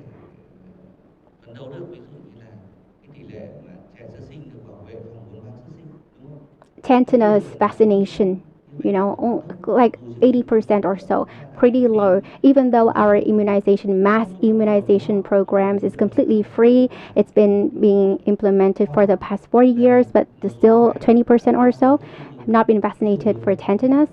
And then there are some trends, worrying trends, that vaccination coverage has reduced over the past few years. And then we've seen the upward trend in C-section among women. That is really high. C-section is meant for certain health complications. Only 30% of the pregnant mothers actually need C-section, but in this mixed survey, it's over 30%. That is really high. And yes, it is higher than the official stats of Ministry of Health, but once again, it's high anyway, and the trend is very similar. And the predetermined C-section is over 20%. By predetermined, I mean the mothers actually have planned to do C-section without having any diagnosis of pregnancy complications. And I think we need to make some adjustments by raising awareness, by communicating better to the mothers, and by managing our practices among health workers better to do our diagnosis in a more proper way, because C-section is very costly. But more importantly, C-section has a huge impact on the health of mothers and children and breastfeeding in the future. So we have to make a change to this. And then another problem that we have identified is unmet needs. Unmet needs are on the increase, and that shows that our family planning program, despite being free, is now only free to poor and near poor households. We have to find ways to expand our program by mobilizing non-state resources. So it is, of course, it makes sense that why the coverage of this program has reduced compared to previous mixed surveys. So I think those are some of my basic observations. Thank you very much for listening. Thank you, Mr. Đinh Anh Tuấn. And yes, we have seen improvements in many indicators, but the biggest challenge is still the disparity.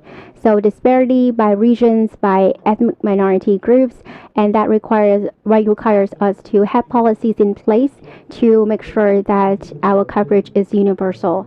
So now I would like to address my second panelist, Madam Nguyễn Phương Linh, Director of the Institute for Sustainable Development Management. She is the member of the Network for the Prevention and Response to Violence Against Children. She is chairing the global network of Leaving No One Behind, and those networks promote the sustainable development. Thank you very much, the organizing board, for extending your invitation to me to join this very important dissemination workshop. And I really cherish the findings from the survey as someone who has been working very closely with women, with children, with adolescents, and with SDGs. The data is very essential for us to develop our interventions, our projects, and to monitor the progress of implementing SDG so that we can provide our recommendations and inputs for the government of Vietnam, serve the protection of women and children in Vietnam at national and international levels. Personally speaking, when I read the data and the findings, I was very impressed because it was very well done in terms of its visualization, its design, its format, very accessible for different users. And what is noticeable, as mentioned by Mr. Tuan, is that the survey or the report itself is very comprehensive. It covers vulnerable groups, women and children, of course, but also persons with disabilities, ethnic minority groups. So it shows the effort made by the research team, the survey team, to make sure that they have everyone covered. And that is also the keyword or the theme that social organizations like ours are very much interested in. And the data is really valuable because when I participate in, the development of, for example, the national report on the progress of implementing SDGs over the past 5 years, 2016, 2020, what I saw was that there were gaps in our database. Sometimes data were not disaggregated, particularly regards to SDG 5, 10, and 16. Gender equality, violence against women and children. Usually we didn't have data, much data available, or there were data gaps in the national reports, and I believe that this report today will be very complementary to existing reports made by Vietnam on their implementation of the SDG indicators, and it shows to the international community the efforts that we have made to monitor how we're implementing the SDGs in the best way possible. So, as an organization that facilitates the network that protects the rights of children, in addition to the elements that Mr. Tuan pointed out with regards to women and children, from my own lens and from my own organization's lens, I would like to point out a couple of things. My own impressions when I read this report. So the survey shows us how prevalent violent child disciplining is. So 70% and 67% among adolescents. I'm not very surprised, but I'm still surprised. But it's very concerning. And also in the mixed survey in 2014, it was 68% back in the day. So as you can see, psychological and physical child discipline from 2014 till this year, it's been 7 years, still very high after all those years. So I'm not surprised, but I'm very surprised to see that the problem is still persistent. And this time around, data disaggregation is done very well. So we've got physical disciplining, and then we've got psychological disciplining.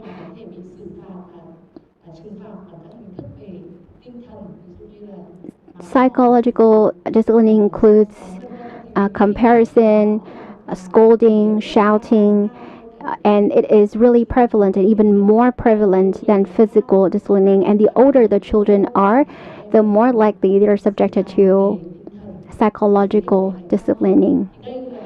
So once again, it is a phenomenon that we should pay more attention to. It is, I don't know, maybe we have made a lot of efforts, but our efforts have not been done in a targeted manner. So that's the reason why we have not really achieved a reduction in child disciplining. And the reason why I want to bring more attention to this is because we're in the middle of the COVID-19 pandemic, and I'm sure UNICEF and UNFPA have issued many reports on child disciplining. or women, violence against women, showing that violence is increasing during the COVID-19 pandemic when our children and women are restricted to the home environment. So what we think we need to do more about this.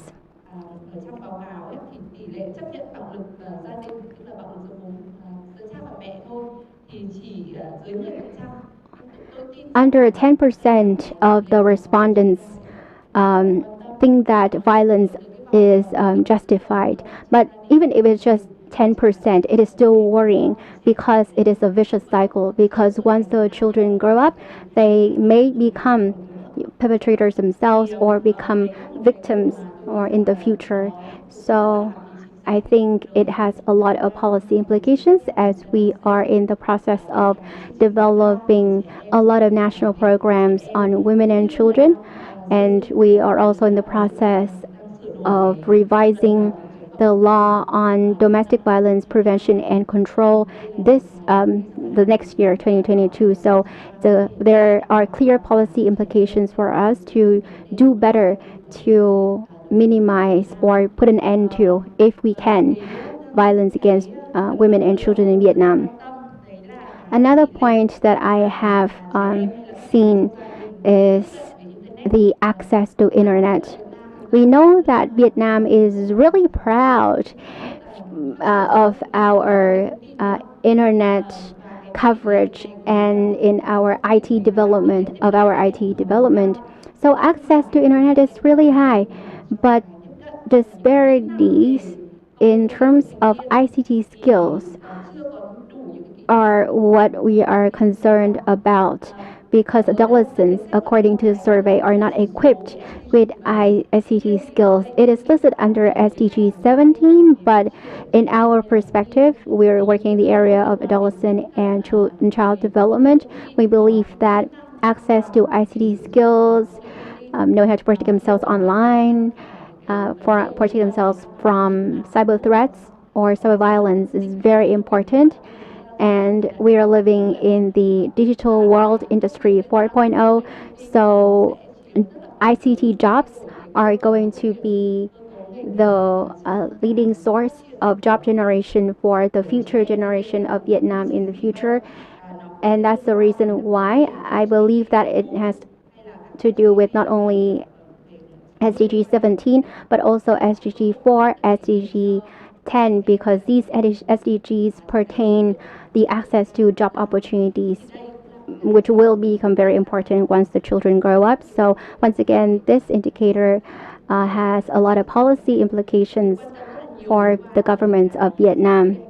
I'm also interested in happiness and satisfaction in general, because once again, we're in the COVID-19 pandemic context, so mental health is becoming more important than ever.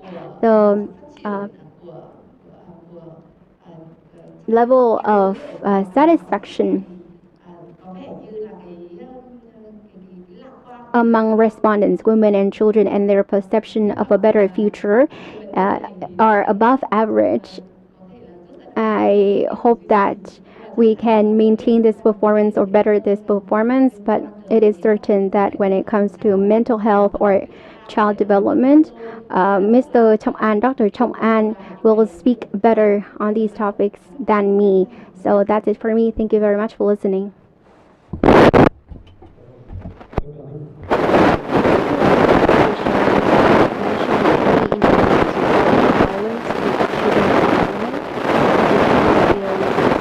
Cyber security for safety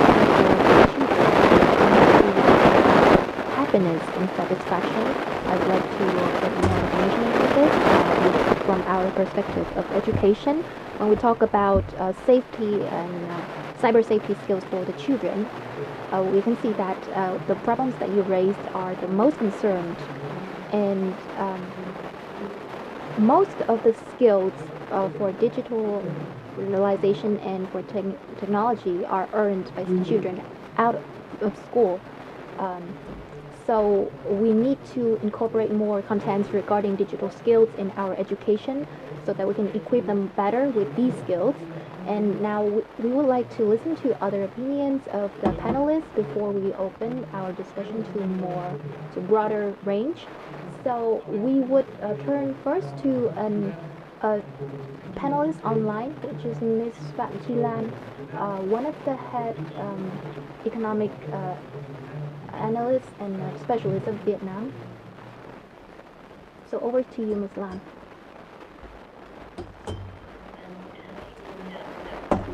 Good morning, ladies and gentlemen. I'm very pleased to be joining our discussion today and listening to a very in-depth survey regarding the development of children and women in Vietnam.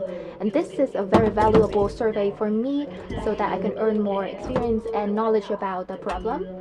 And we know that children is the future of our country. A country with a very high rate of the population getting older, so we need to look to the development of children for the further development of our country, because the population is getting older. So we need to look at how the generations will grow, and this will be of great importance.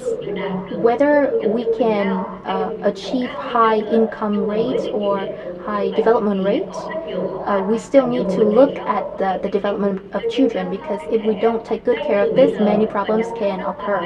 And from now, the care for mothers for a better future and for a more sustainable future for the children in Vietnam, it's a matter of concern for all of the people of our population, of our community, for each of the parents caring for their child.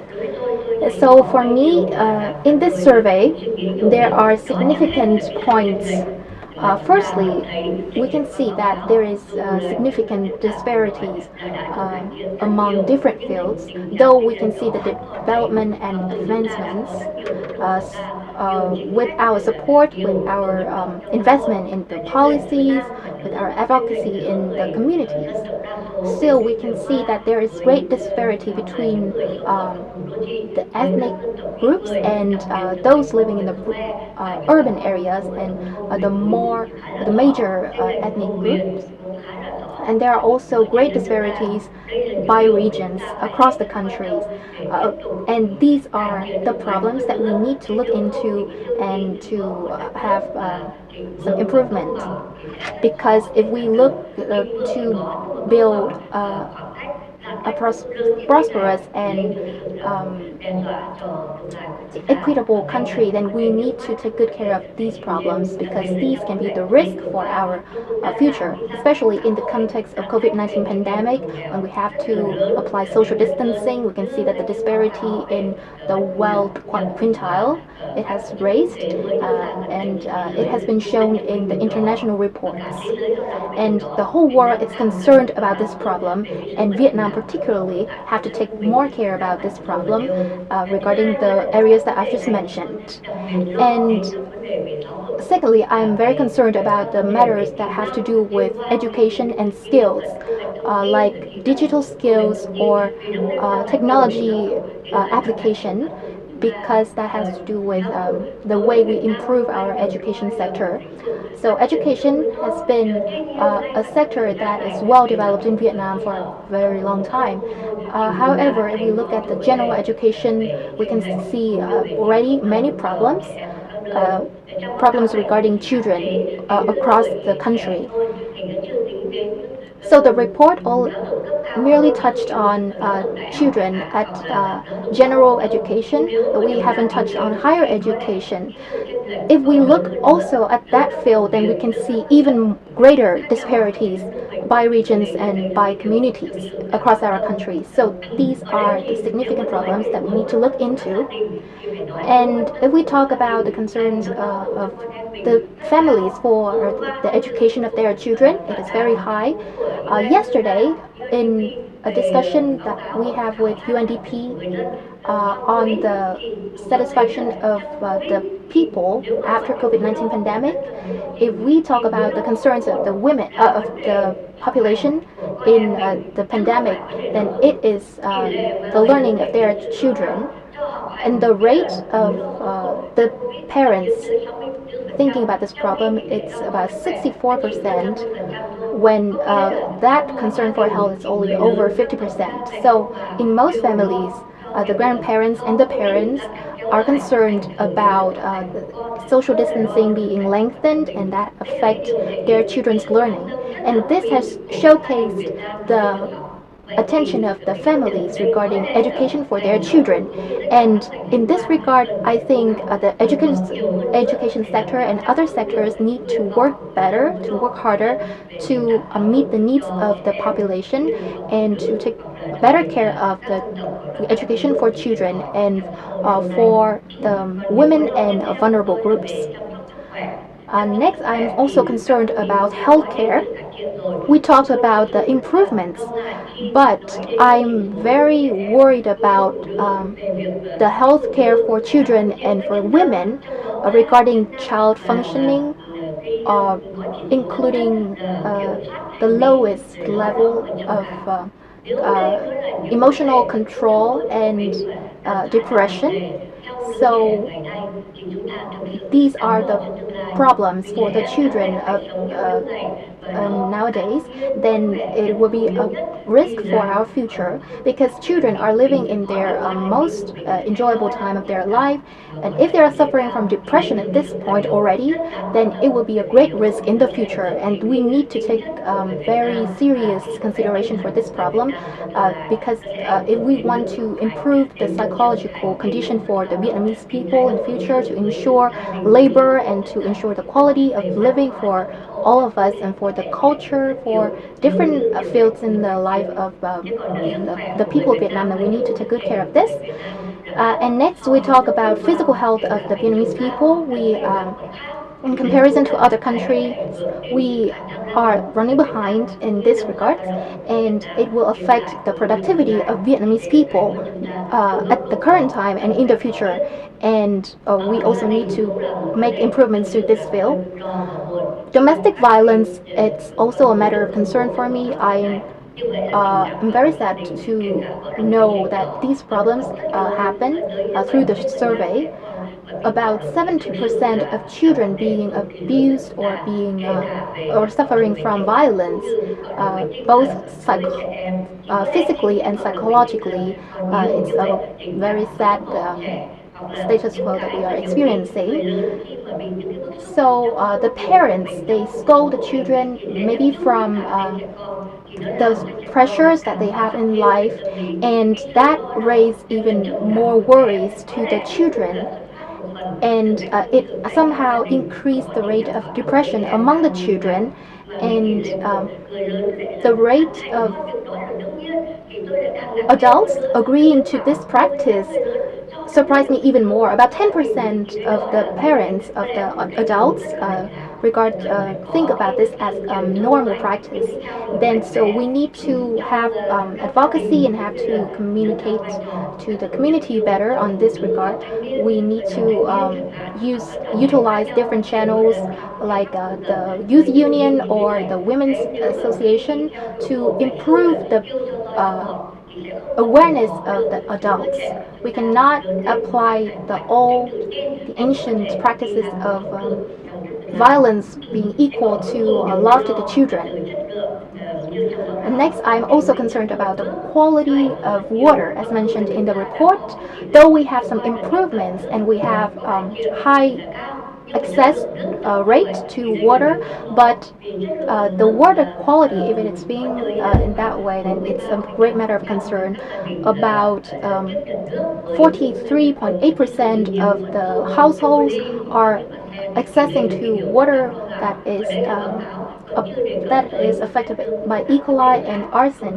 Then that is a great matter of concern for the environment. And also we're talking about air pollution and quality of soil and land and other elements that affect the environment across the country. those are the signs that we need to take considerations about. The rate um, of old people suffering from diseases are very high, and the quality of water will affect the health of women and of the population in general. So I think these are one of the matters that we need to take good considerations for, and we need to look to this in a broader perspective and to solve the problem. So those are the sources of concerns for the future, for the future of the Vietnamese people. If we want to become a high income or middle high income country, then we need to look at these matters: education, pollution, or environment factors. We need to take good care of these factors before we look to a better future. If we can increase our GDP but cannot solve the problems regarding the quality of our lives, then our happiness cannot be ensured and the quality of our lives cannot be ensured. And we need to also take good care of equity and equality. A high income country with good living condition will be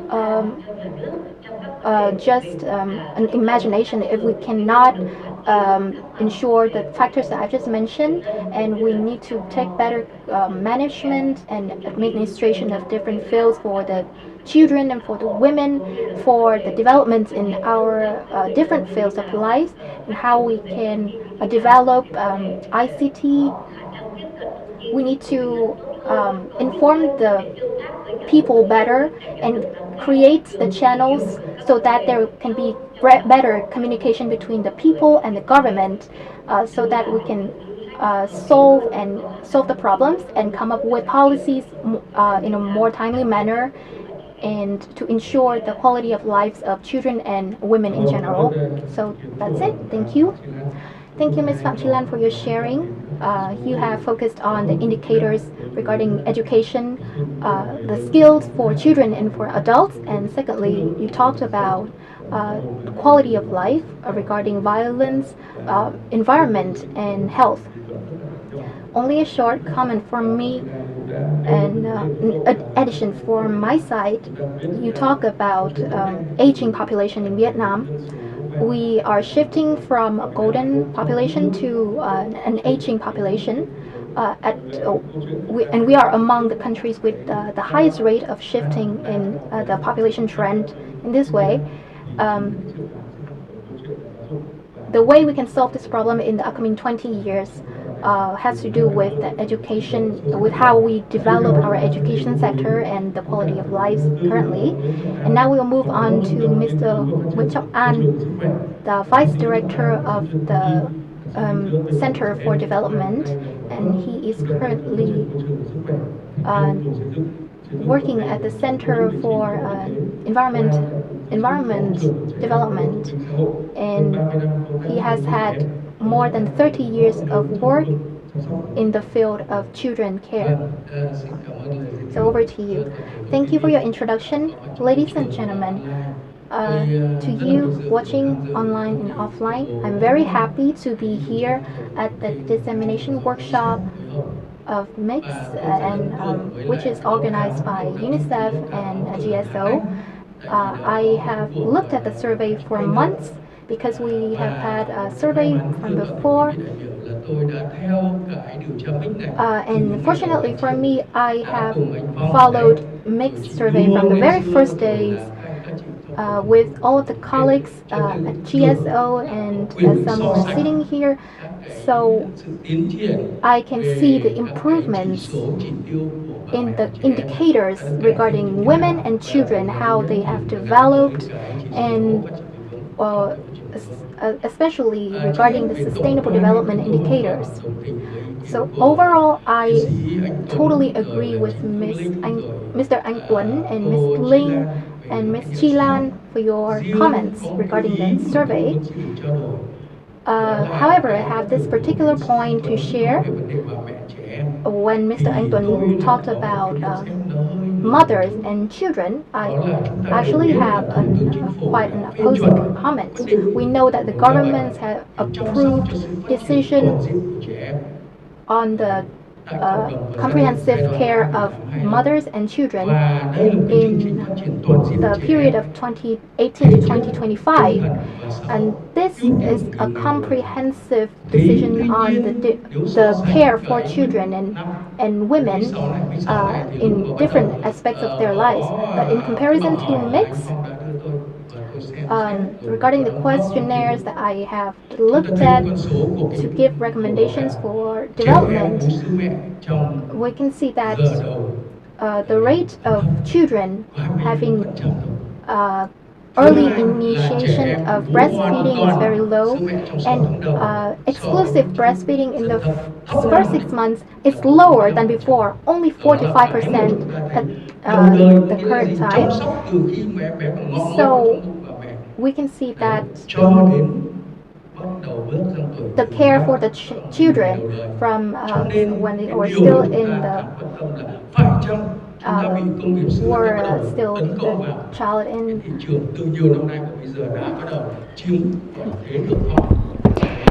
from the care of the child in infancy until their first 1,000 days of life. And I'm very worried about businesses working in the formula milk sector. They are doing too much marketing. I think it is happening in China and others in the practice of breastfeeding. The second thing I'm worried about is the mental health of children.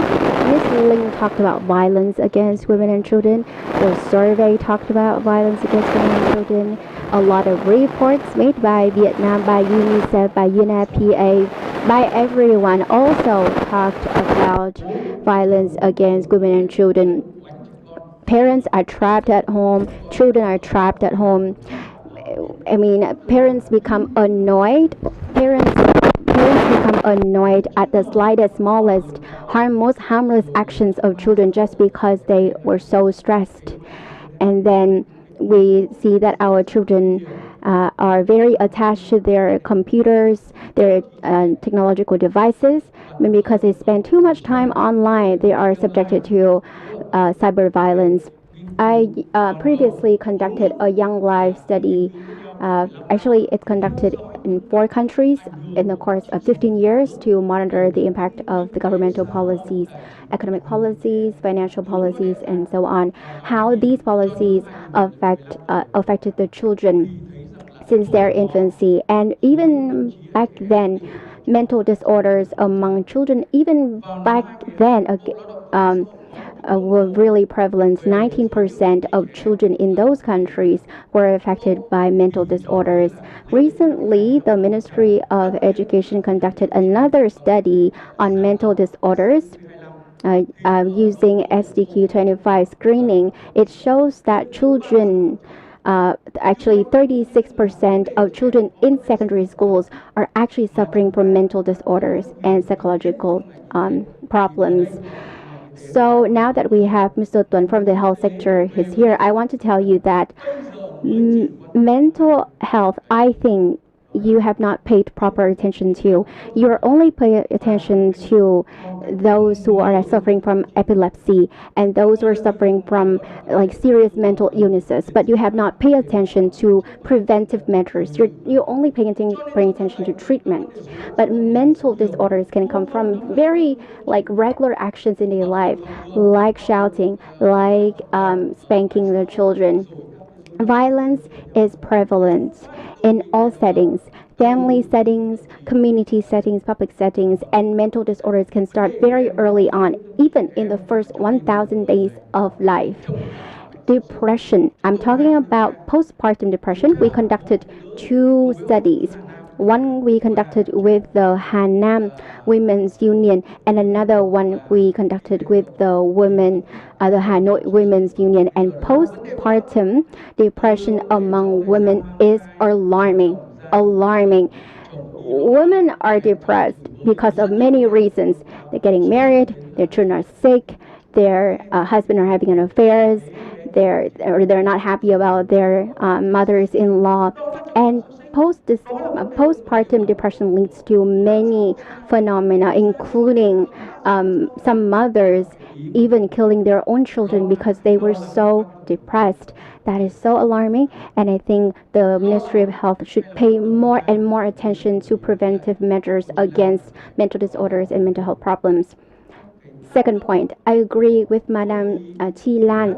Air pollution, water pollution, soil pollution, pollution in general, and their impacts on the future generations of Vietnam.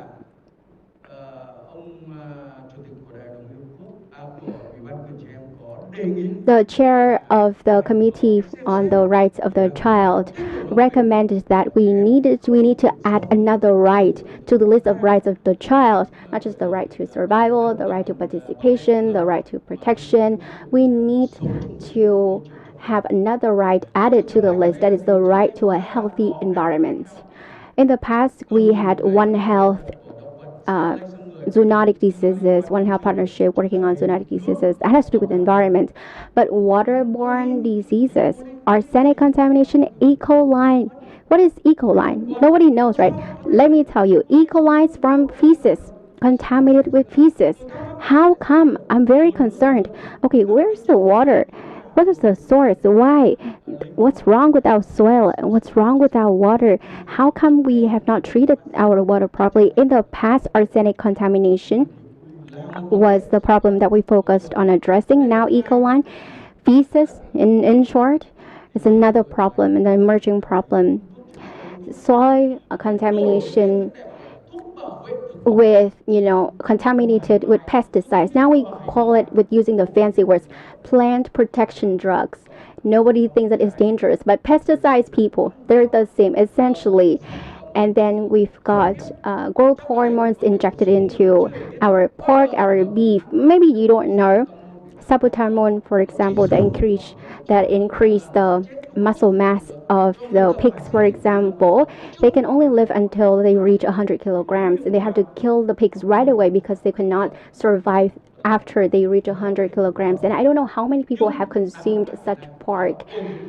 And then air pollution. Oh my gosh, because if we withhold our breath for like 5 minutes, we die. What we can, withhold ourselves, can refrain from drinking, eating for a couple of days, even for a couple of weeks, but we cannot stop breathing, right?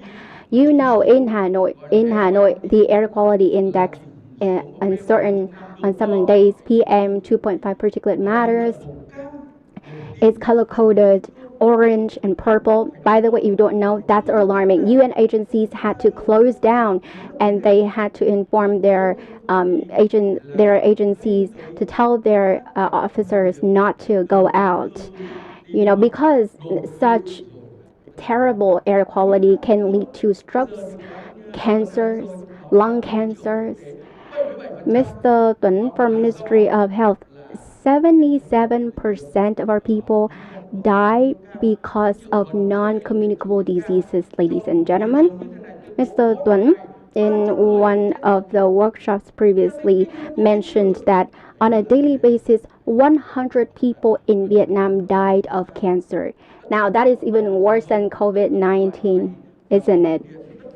Thermal power plants, coal-fired power plants, open burning practices among our agricultural workers are all causes of air pollution or terrible air quality. Another problem that we need to, pay more attention to is malnutrition. We have worked on this for so many years, but still child stunting is persistent. During the COVID-19 pandemic, child malnutrition has even become more aggravated because the children were migrating, the children have become orphaned, nobody takes care of them, and then we've got saline intrusion in the Mekong Delta. I think we need to conduct another study on malnutrition in disaster settings. I think we need to have I think that they are working on it. I don't know. But we need to focus we need to focus on prevention, just like COVID-19. The reason why I'm talking about COVID a lot is because I was recently engaged in the COVID-19 Prevention and Control Committee. But once again, prevention is better than cure. And for malnutrition or acute malnutrition can be prevented. And UNICEF has talked about this, the World Health Organization has talked about this, and we need to find ways to cover, the government, has to cover or provide these nutrition products for free for children in remote areas with acute malnutrition, because you know that the likelihood of death among children with child malnutrition is 20% higher than other causes. Child malnutrition can also have a long-term consequence on the cognitive and mental development of children. I've talked about particulate matters 2.5, right? Because PM 2.5 can lead to serious consequences, including infertility among mothers and fathers, into innate disabilities among the children. So I hope that GSO, UNICEF, or other development partners will conduct more research on this aspects. And I'm actually working on policy to address the problems that I've just raised, by the way. Thank you very much, Dr. Nguyễn Trọng An. We talked about mental health, environment, and nutrition, malnutrition for mothers and children. Now we will listen to the inputs from another participant joining us online, Mr. Nguyễn Thắng, a policy advisor, the vice chair of the advisory committee for economics and social development. He has been working on developing regular and ad hoc reports per the requests of the National Academy for Social Sciences of Vietnam.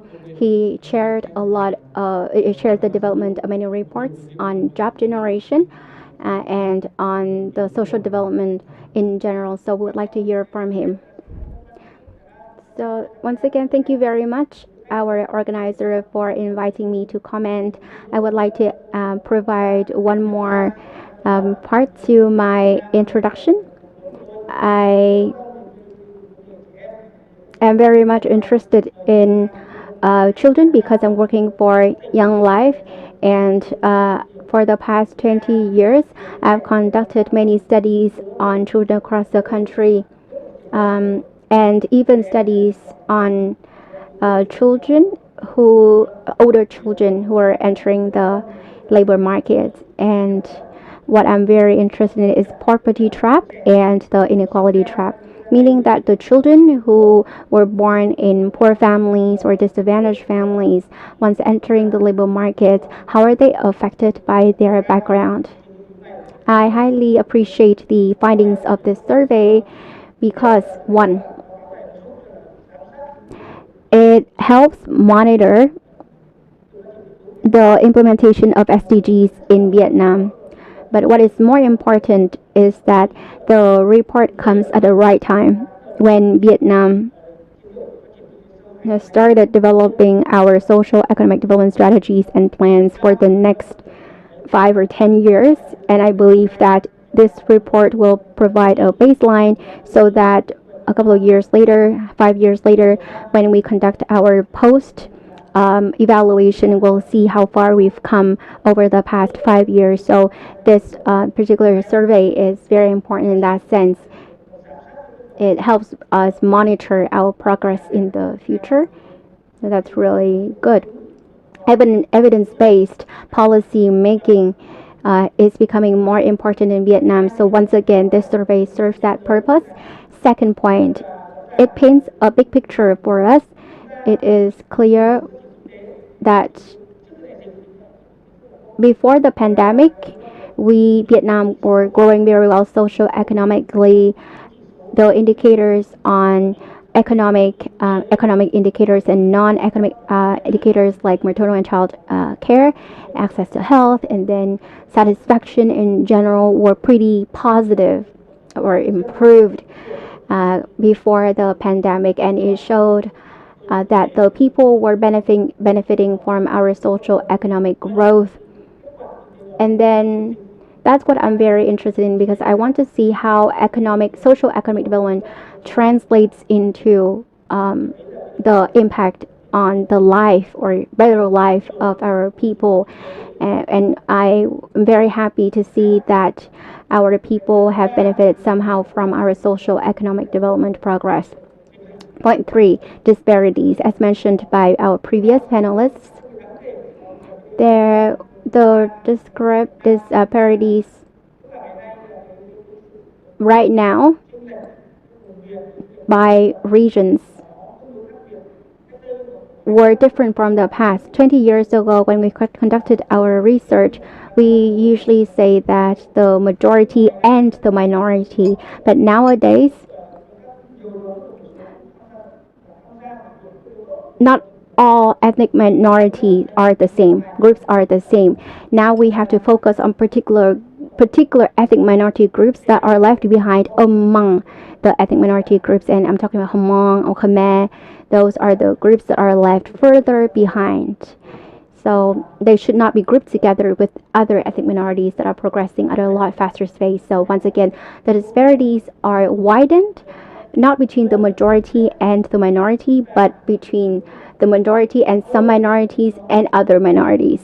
So we need to resort to different policies that can help engage them in the job market to help improve their income. And then we have to target our interventions towards particular ethnic minority groups, in this case, Hmong ethnic minority group. Another comment that I would like to make is that as an economist, I wonder how many percent of these disparities are attributed to or attributable to economic growth or uneven economic growth. I look at language barriers. Maybe because of language barriers, they have less access to job opportunities or job markets. Maybe it's because of the fact that they're living in remote or mountainous areas, they are falling further behind. So according to our research at Young Life, that we're working on, many children back in the day, now they're adolescents, they were now entering the job market. We are looking into whether the investments that we made in their early childhood will have any impact on the adolescents now that they're entering the job market. Are they employed? Are they well paid? How they're progressing in life, or they're advancing in life? And the future reports that we are working with GSO and the environment and social stats departments, we will be able to identify whether the poverty trap persists in the future from early childhood to now adolescence stage. So Mr. An said 1,000 days of life is very important. But I have another question. Say, yes, the children, if they are now, the children are now at a disadvantage during their first 1,000 days of life, is there any alternative for them to make up for the loss they suffer later on in life? So I hope that the research that we are going to introduce in the future will complement this particular survey on SDG indicators on women and children. We can see the consequential relationships between our investments in the first 1,000 days of life in early childhood towards when they are entering the labor market. So like Madame Chi Lan mentioned, even later on the future generation of the country. So once again, I appreciate the survey in that it provides me and many others with a lot of evidence, and it gives us a lot of food for thoughts on how economic growth can translate into social development or sustainable development of the country. In this case, the development of women and children. Over. Thank you very much, Mr. Tang, for your saying that you appreciate the findings of this report and the importance of evidence-based policy making. And that leads us to the Next question for Madam Nguyễn Thị Hương, the Director General of GSO. Madam Hương, we talked a lot about evidence and the generation of evidence to monitor the progress of implementing SDGs in Vietnam and SDGs for women and children in Vietnam. As the policy advisor to the Ministry of Education and Training, when they developed the education development strategies and plans, we received a lot of support from GSOs. We asked you for data and you graciously provided us with data. So from your perspective, do you have any comments on the process of developing the survey, and do you have any plan in the future to fill up the gaps of data even more in the future? So over to you, Madam Hương.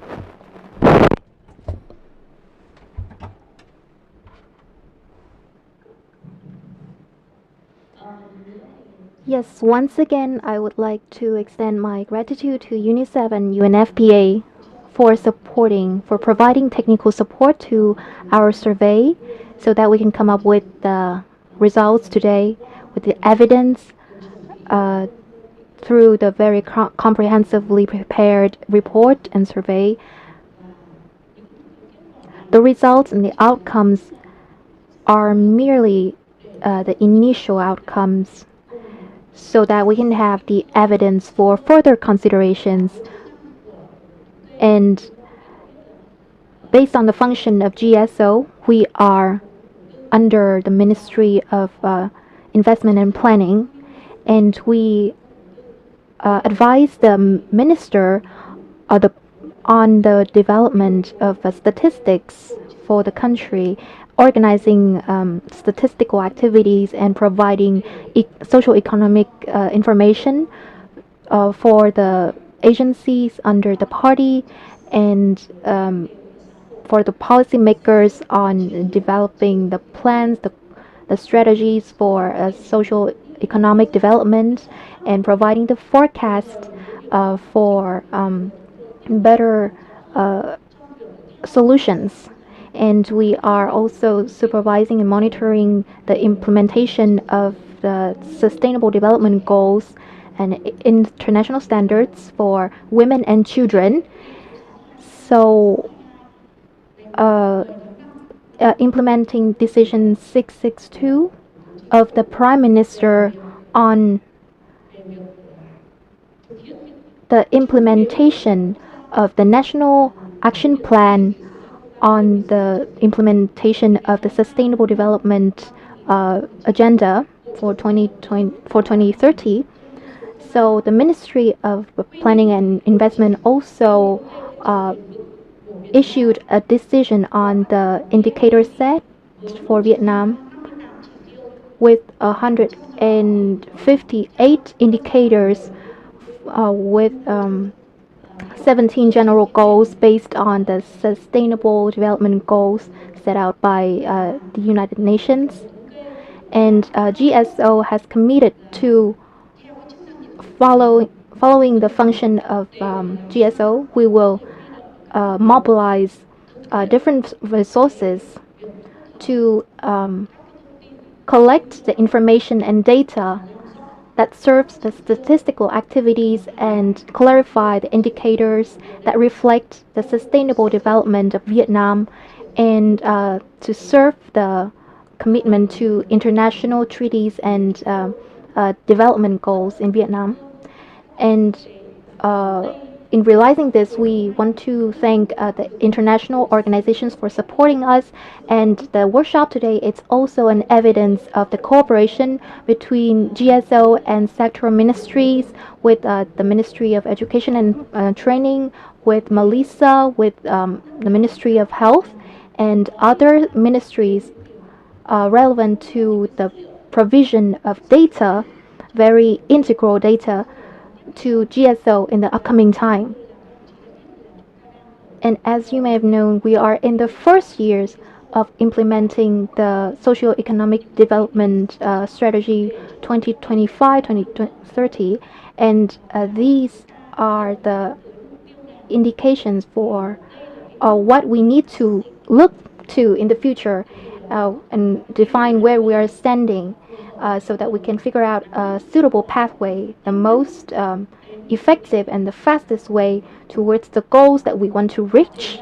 And in order to ensure this, the revised law on a number of articles on statistics system of the nation that has just been approved by the National Assembly recently on the 12th of November this year can be viewed as a very important tool for us to scrutinize the goals that we have set to ensure the sustainable development of Vietnam with 230 goals that we have set out.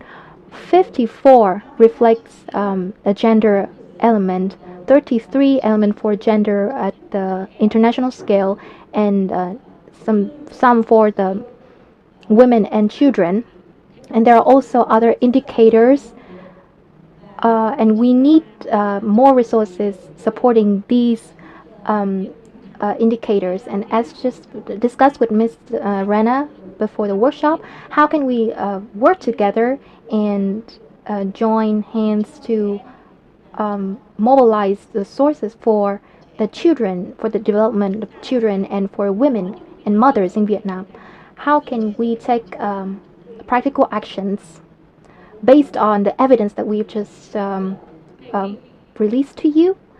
So once again, I want to request UNICEF and UNFPA and other international organizations, especially I would like to request the cooperation between of administrative data between sectoral ministries, between the localities, so that we can fill out the gap in the information gap, and also we can eradicate the gaps between regions, between communities, between the urban and the rural areas, between disadvantaged and the not disadvantaged groups. These are the main goals of the GSO. We want to look for evidence to build up the policies in the upcoming time. Thank you. That is my opinion. Thank you, Madam Huang, for your information on the upcoming plan of GSO for filling the gap in information and data for the implementation of Sustainable Development Goals. Now we would like to listen from Ms. Nami Kitahara from UNFPA. So could you please share the outcomes and the intention of UNFPA for the upcoming time? Yes, thank you. Our UNFPA is a great partner, and the UNFPA is a great friend, Madam Huang, GSO DG, and the UNFPA sister, Rana, UNICEF representative. On behalf of UNFPA, I would like to send big congratulations for the launch of the impressive report that we have today. UNFPA is very happy to have been part of this process, making financial and technical contributions, particularly in the area of sexual and reproductive health and women's health. I think what is clear from today's event is that Vietnam has made great progress in achieving the socio-economic results in the past years, but now it is about time to look at deeper in the situation and disaggregate data further. And it is clear from the report that the vulnerabilities exist among different population groups and disparities exist in the country. And it is very important that we make programmatic and policy interventions as quickly as possible. And such vulnerable population groups, of course, ethnic minorities are one of them, but then we should not forget other population groups. And especially when we disaggregate data by social, cultural factors of Vietnam. And also age groups are very, very important, and data is revealing that. For instance, in the area of sexual and reproductive health, when we talk about unmet need for family planning, yes, Vietnam should be congratulated for managing and implementing very effective family planning program in the past decades. And we have indeed achieved great results. However, when we look at the unmet need for modern contraceptives for young people, this is 40%, which is 4 times higher than the national average. We need to take note of this. Also, abortion, yes, abortion has been decreased by 94%, but when we look deeper, abortion rates is still high among teen and then among also the northern part of the country. So against the average of 68%, teen group, for instance, has the abortion rate of 74%. We do need to take note of this. What is going on in the northern part of the country and among the teen populations? When we look at HPV vaccination knowledge, this is the vaccination for cervical cancer, which UNFPA is trying to roll out in Vietnam. The knowledge average rate is 62%, but when it comes to population groups living in mountainous areas, this is 43%. And to make the matter worse, when we look at the people without education, the knowledge level is only 14%. So what is happening in the country is something that we need to do a deeper analysis and for evidence-based policy and decision making. And also, we do need to take note of the very good process undertaken by GSO for this survey. And the GSO's capacity is incredible. And this is for the first time we have mixed with modules integrated from demographic and health survey. In many countries, 2 surveys were conducted in a separate way, which at times created a confusion. But Vietnam is one of those countries spearheading for the integration of the different surveys so that we have consistent set of data for policy making, which is very good. And also GSO utilized advanced IT technology for the survey. This is part of the digital transformation, data transformation. And this quickened the data collection process, this quickened the data analysis process, and also this minimized human errors. So many congratulations for GSO for such great skills demonstrated for the data management process. And of course, this was a joint support by UN agencies, UNICEF and UNFPA, and that should be replicated for the rest of the country. So many congratulations, and we will definitely take the survey forward for further policy agenda in the section reproductive health. Thank you very much. Over to you. Vâng, cảm ơn ý kiến của bà Naomi Kitahara. Và tiếp theo xin được nghe ý kiến của bà Rana Flowers. Now I'd like to give the...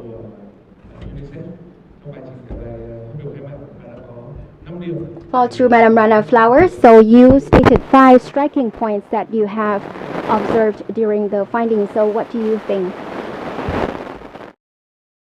Thank you very much, and thank you to all of the participants and for all of the comments. And I think the beauty of a study like this that has the disaggregated data is indeed in the debate that it inspires, in the discussion that follows, and then of course in the policy changes that happen.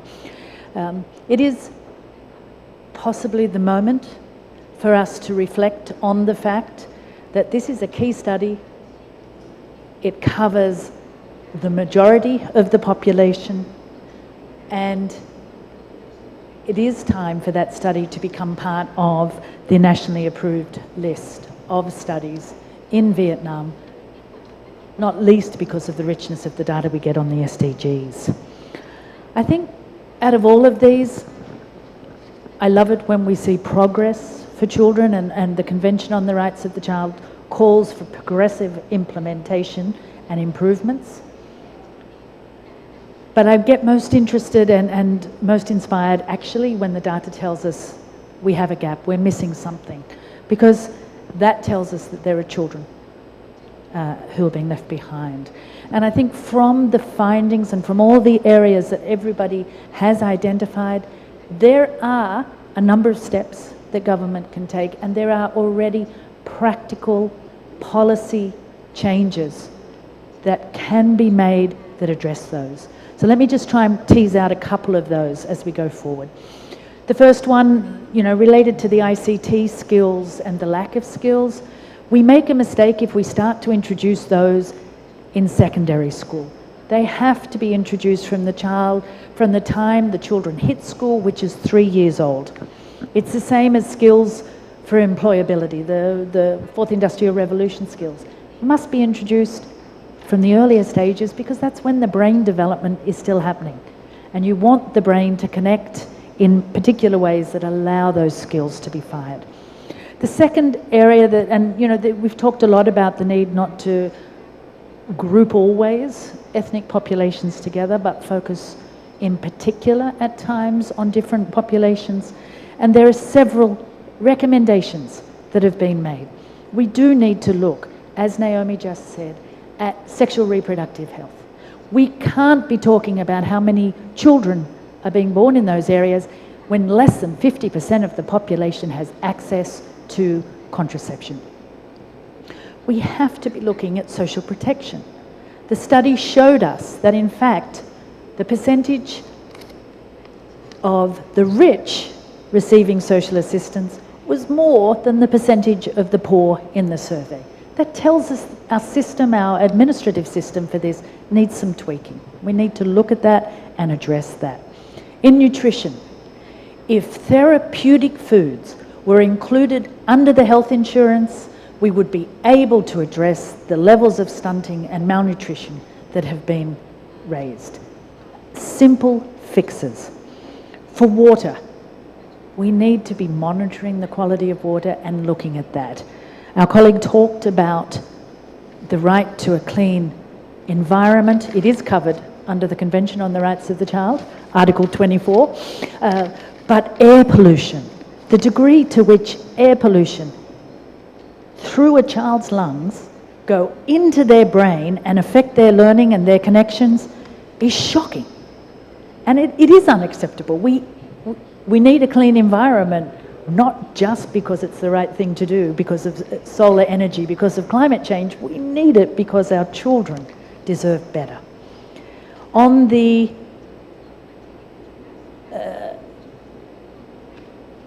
situation of children facing violence, we've talked here about violent discipline.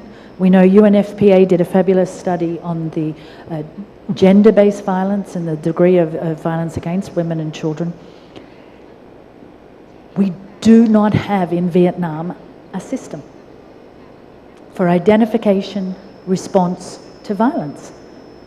Every other country in Asia has some sort of system, and we don't yet have a system that is rigorous in place where Melissa has been given enough resources to employ the social workers that are needed to fulfill the roles that we need in terms of protecting women and children from these levels of violence. So in each of the findings, we can identify key intervention points. We want to stop children of ethnic populations dropping out of school. Then we have to have bilingual education when they first go to school, so that those children can gradually move from the language of their home to the language of Vietnam. It's crucial.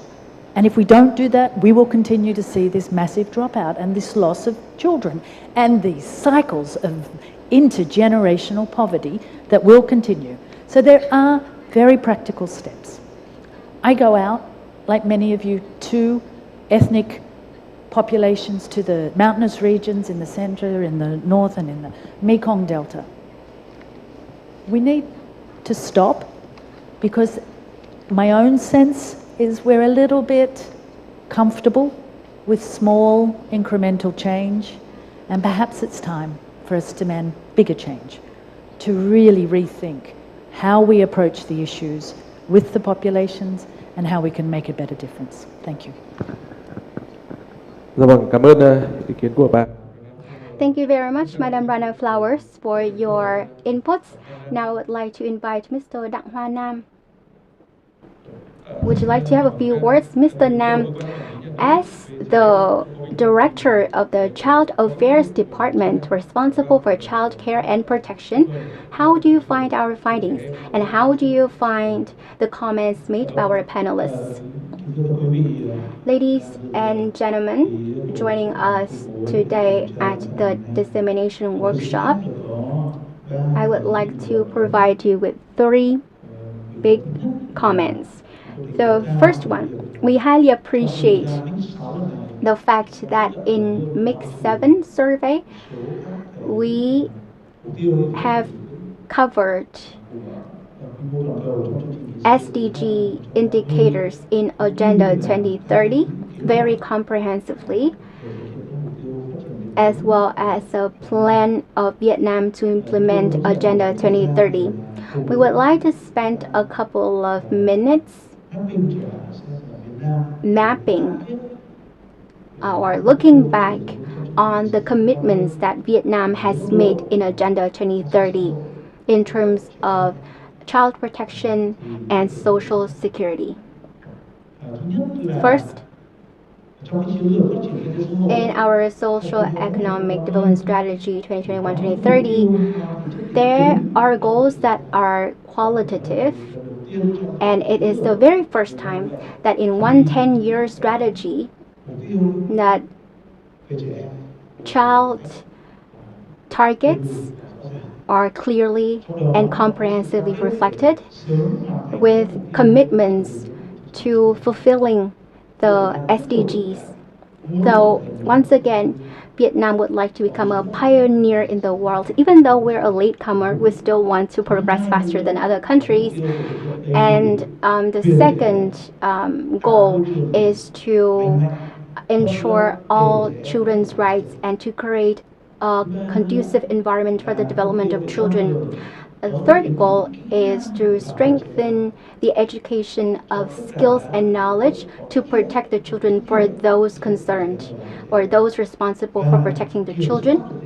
And another goal is to control child injury, accidents, and violence against children. And I believe that these qualitative goals are qualitative by nature, but we need evidence and quantitative measures to see our progress. And the data that we have gathered today through this dissemination workshop will be a great evidence base for us to measure the progress of implementing the more qualitative goals.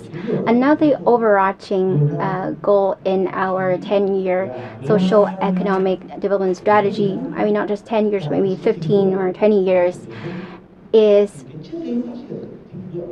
prosperity and sustainability.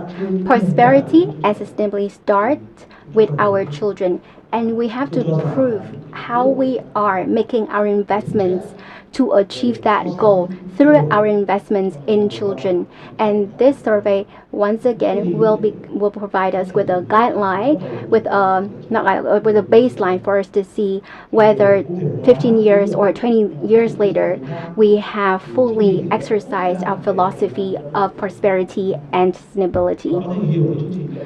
So to implement this strategy, the government signed the National Action Plan to implement the strategy. And this national plan covers 4 rights: rights to survival and development, the rights to participation, and the right to protection. It's unfortunate that the right to participation, the right to be heard, the right to be responded to, was not covered by this survey. And to implement these 4 overarching goals in the action plan as well as the overall strategy, there are 24 indicators. So basically, these indicators encompass all SDGs with regards to children. To implement the 10-year social economic development strategy as well as the national child development strategy, there remain challenges that persist and will emerge in the future. So in the period 2021-2030, the Prime Minister has issued a number of national master plans to address traditional or persistent matters as well as emerging matters with regards to children. Let me give you some example. So integrated child development, early child development, as mentioned by Dr. Tok An, and we've talked a lot about this, IECD, and then child labor, that's another one, and then the prevention of child abuse, the prevention and control of child injury. Once again, it's very unfortunate that child injury and accidents were not covered by this survey. And then the fifth one is education for children with disabilities. And I think that once again was not covered by this survey. And then number 6, the mobilization of community efforts to provide care for children in mountainous areas and ethnic minority areas. So it precedes our national target program on social economic development of ethnic minority areas. There is one problem that is both emerging and persistent, that is child abuse.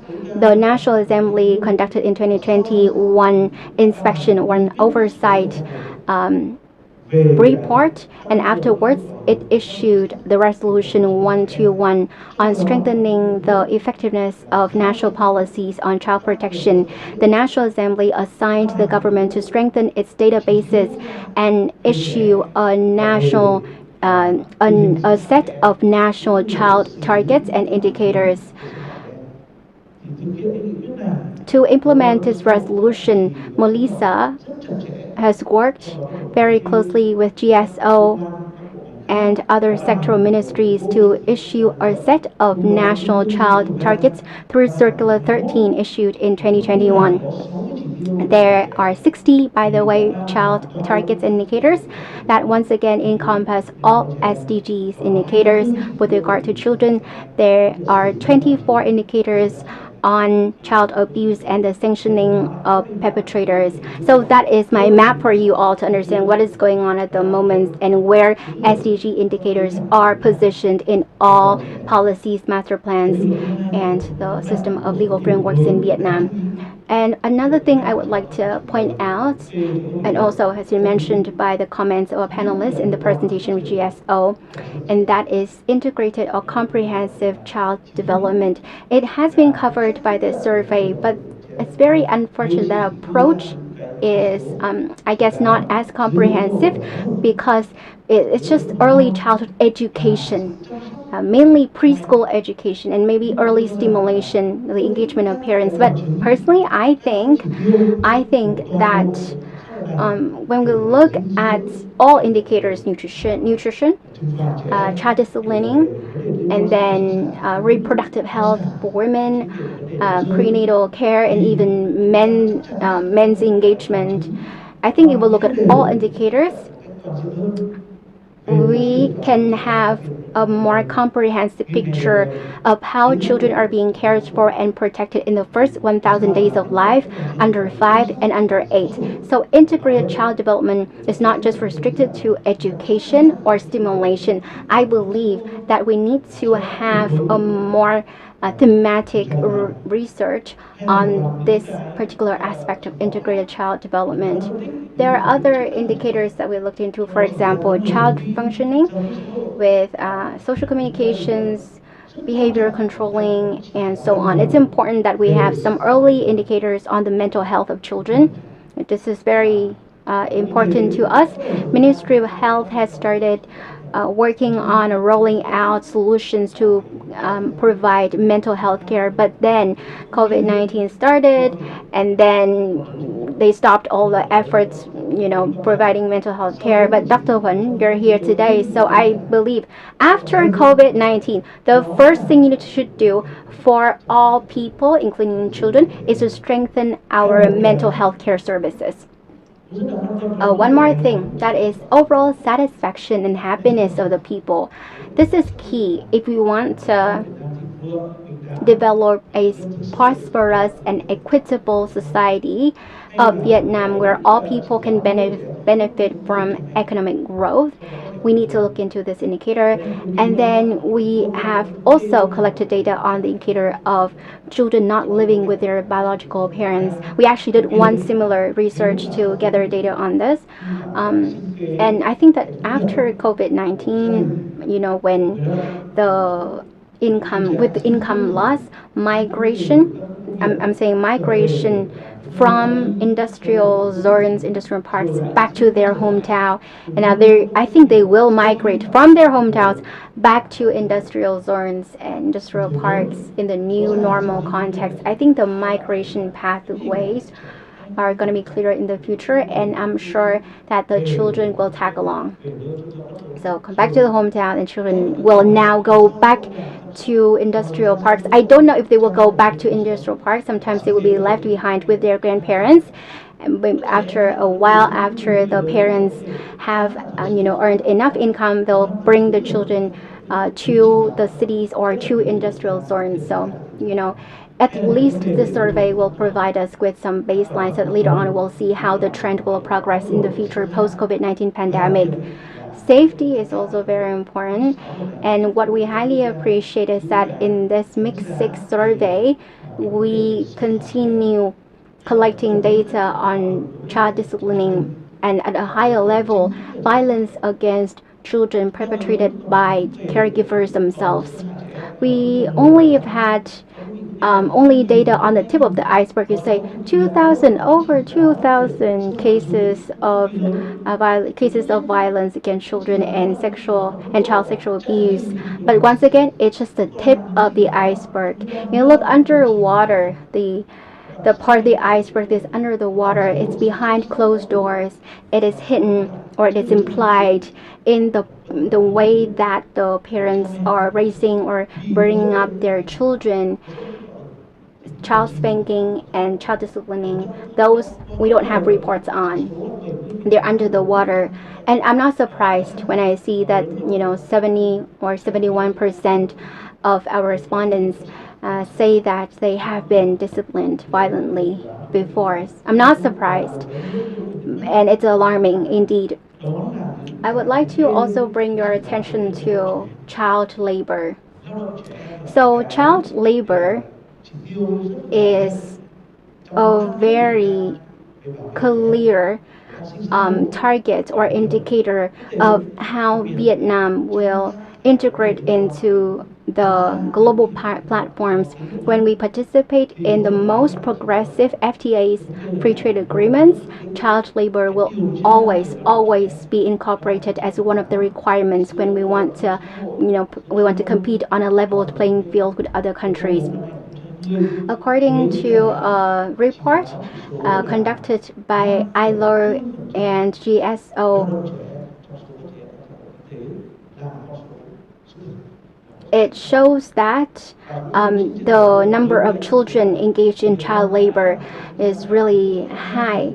And of course, we have to recognize that Vietnam has made a lot of efforts in reducing child labor. We are 2 percentage points lower than the average in Asia Pacific, so that's great, but the number is still very high.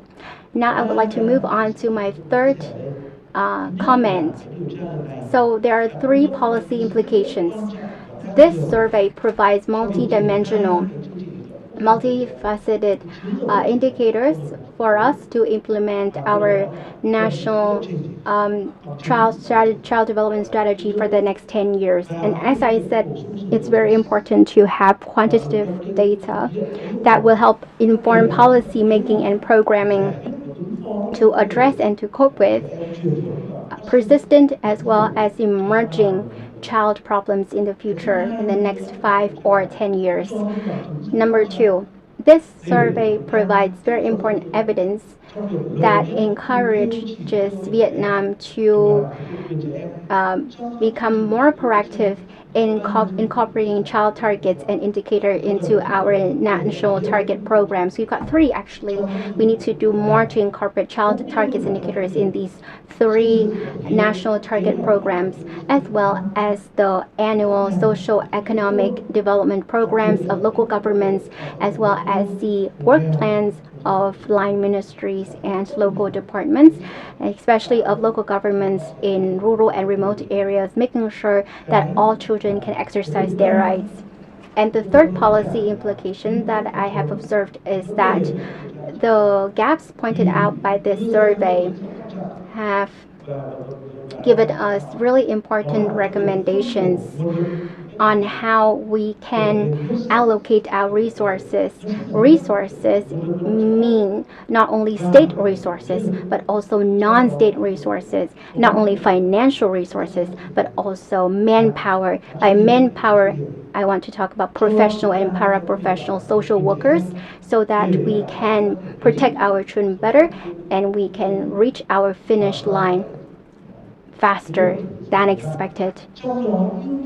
We know that in our national strategy in the next 10 years, we give our priority to children in the context of coping with diseases, with disasters, and a lot of other problems are emerging. I believe that if we conduct more in-depth surveys and research after this survey, we can have more recommendations for our focuses in the future despite resource allocations in other areas. Thank you very much, Mr. Wan Nam, for your contributions. Our panelists were so passionate about what they're saying, and that's the reason why we're a little bit behind the schedule. But I would like to maybe ask the organizing board to give me 10 minutes to ask one more question. So, our panelists, if you could choose only one area of focus so that we can achieve the SDG for women and just one area only that you want to focus or invest in, what would it be? So one each. So let me start with Mr. Tuấn. One, by the way. One.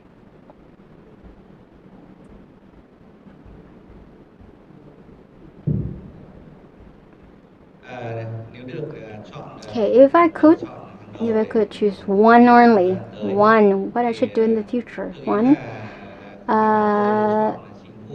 I think not me, but the government of Vietnam has already selected it. So Mr. Nam mentioned the three national target programs, three NTPs. There's one program that I think that will help us address the disparities by regions and ethnic groups, and that is the National Target Program on Social Economic Development of Ethnic Minority and Mountainous Areas with 10 projects on education, infrastructure, culture, and so on. The project number 7 is on healthcare, by the way. And the goal is to improve the stature and to prevent malnutrition among ethnic minority members. And the name says it all. The wishes, the aspirations, the goals, and the targets that the government of Vietnam would like to achieve to narrow the gap between the regions. How about Miss Ling? I think it's too difficult for me. Personally, I would like to. I think my panelists have mentioned this already, but I would still want to choose education. But I'm not talking about attendance rate or completion rate. I think we should pay more attention to the quality of education, how our children are comprehensively and holistically educated. I mean, the children's access to a healthy school environment so that they're physically, cognitively, and mentally prepared for what's coming in the future. I believe that with that foundation, with the global citizen mindset, children can become change agents to reduce disparities in the future and to create healthy environments for others. So, Madam Chi Lan.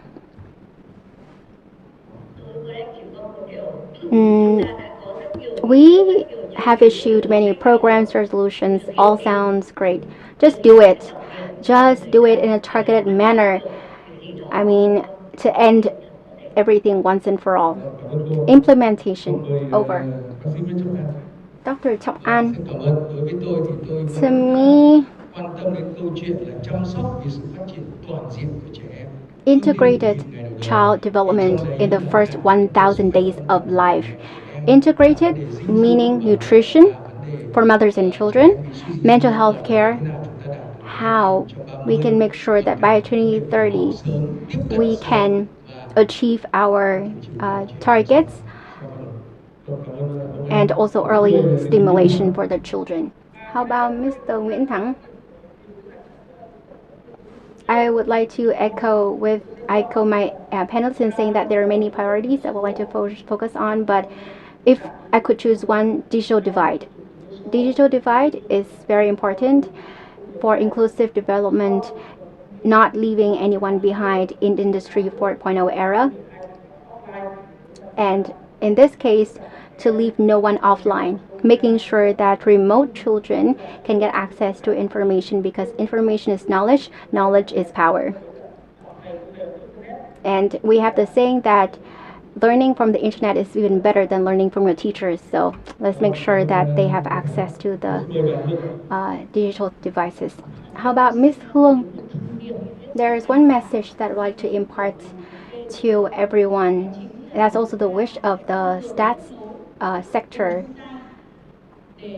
Coordinated efforts for the development of women and children, for the future of our own, and for the sustainable development of the country. Coordination. How about Madame Bruno Itahara? Yes, for me, it's to leave no one behind. We must not think that if the majority is okay accessing services and their status is okay, everything is okay. It's not okay, because there are a group of people who are not receiving services, whose health status is not okay. So it is time for Vietnam to shed light to those vulnerable groups, and that is for the sustainable development of Vietnam. Thank you. Over to you. Hết ạ. Thank you, Madam Naomi. How about Madam Rana Flowers? Ooh, thank you very much. And I have to say, I love the call for let's just do it, because we do have some answers.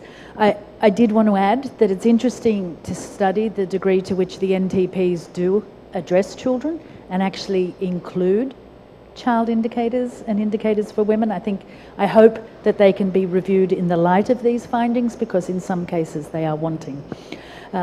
Because I know my colleagues, and I'm trusting Mr. Nam to come out with what I hope he'll come out with, and all the areas, well, many of the areas that are important, I'd like to focus on social protection.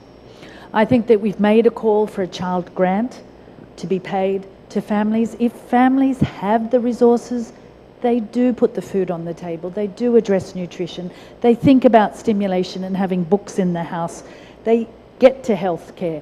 We have to empower parents with parenting skills and trust them by giving them some basic resources that allows them to address and give that child the best development. Cảm ơn bà. Thank you, Madam Rana Flowers. How about Mr. Nam?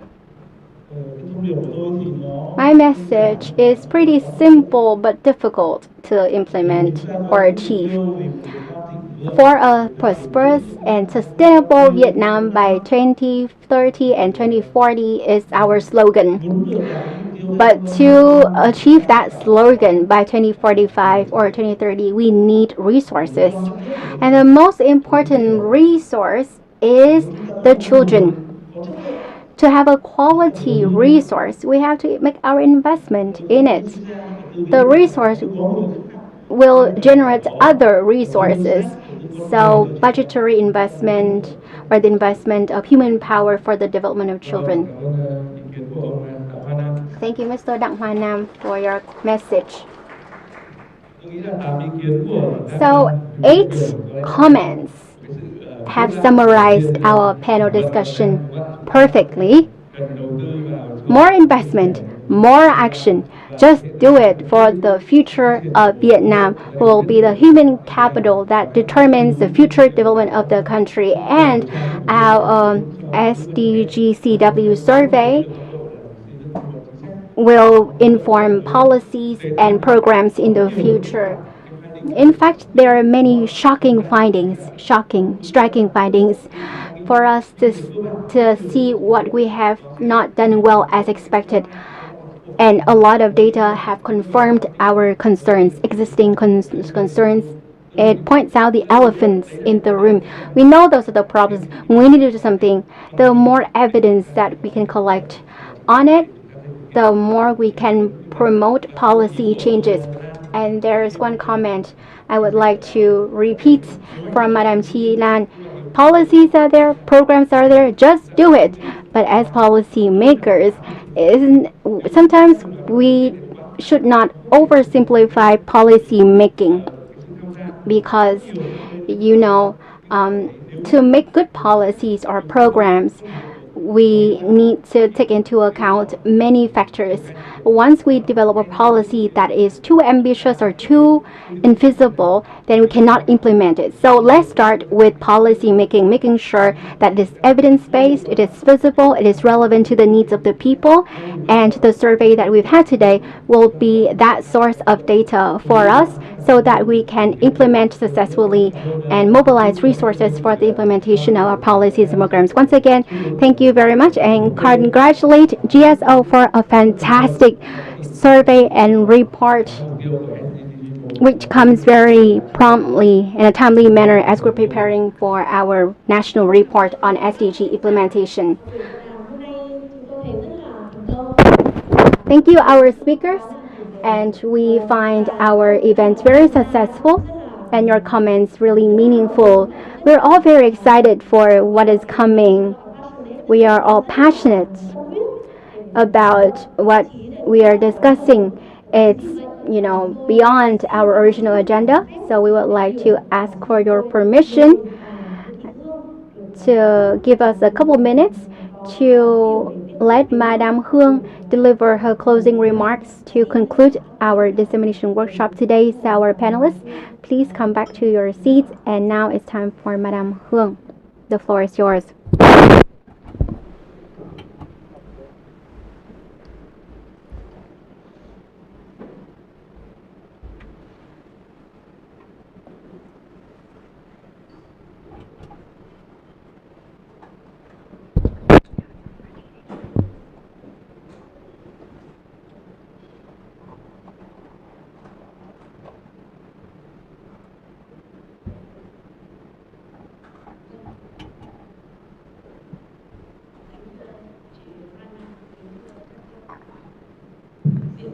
Dear Ms. Lorena Flowers, speakers, specialists, experts, panelists, and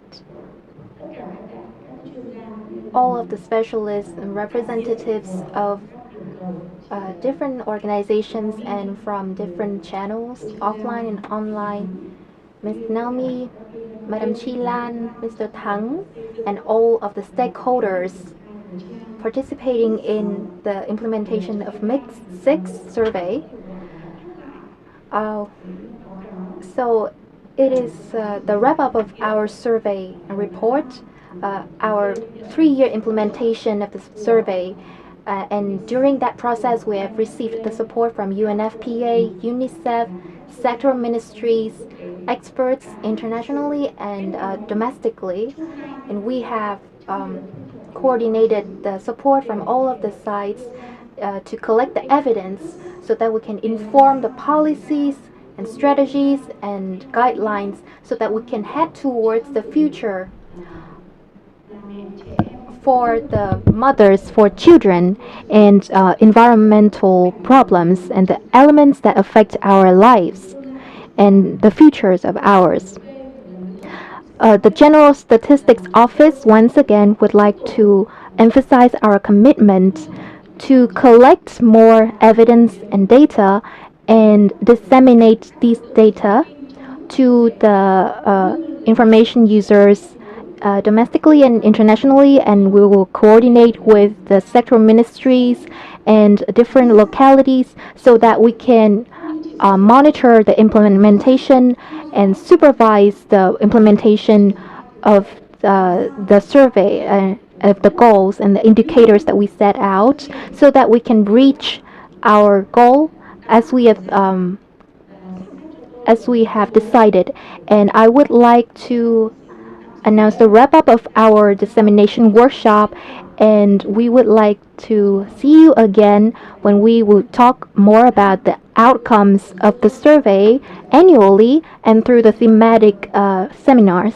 Thank you very much.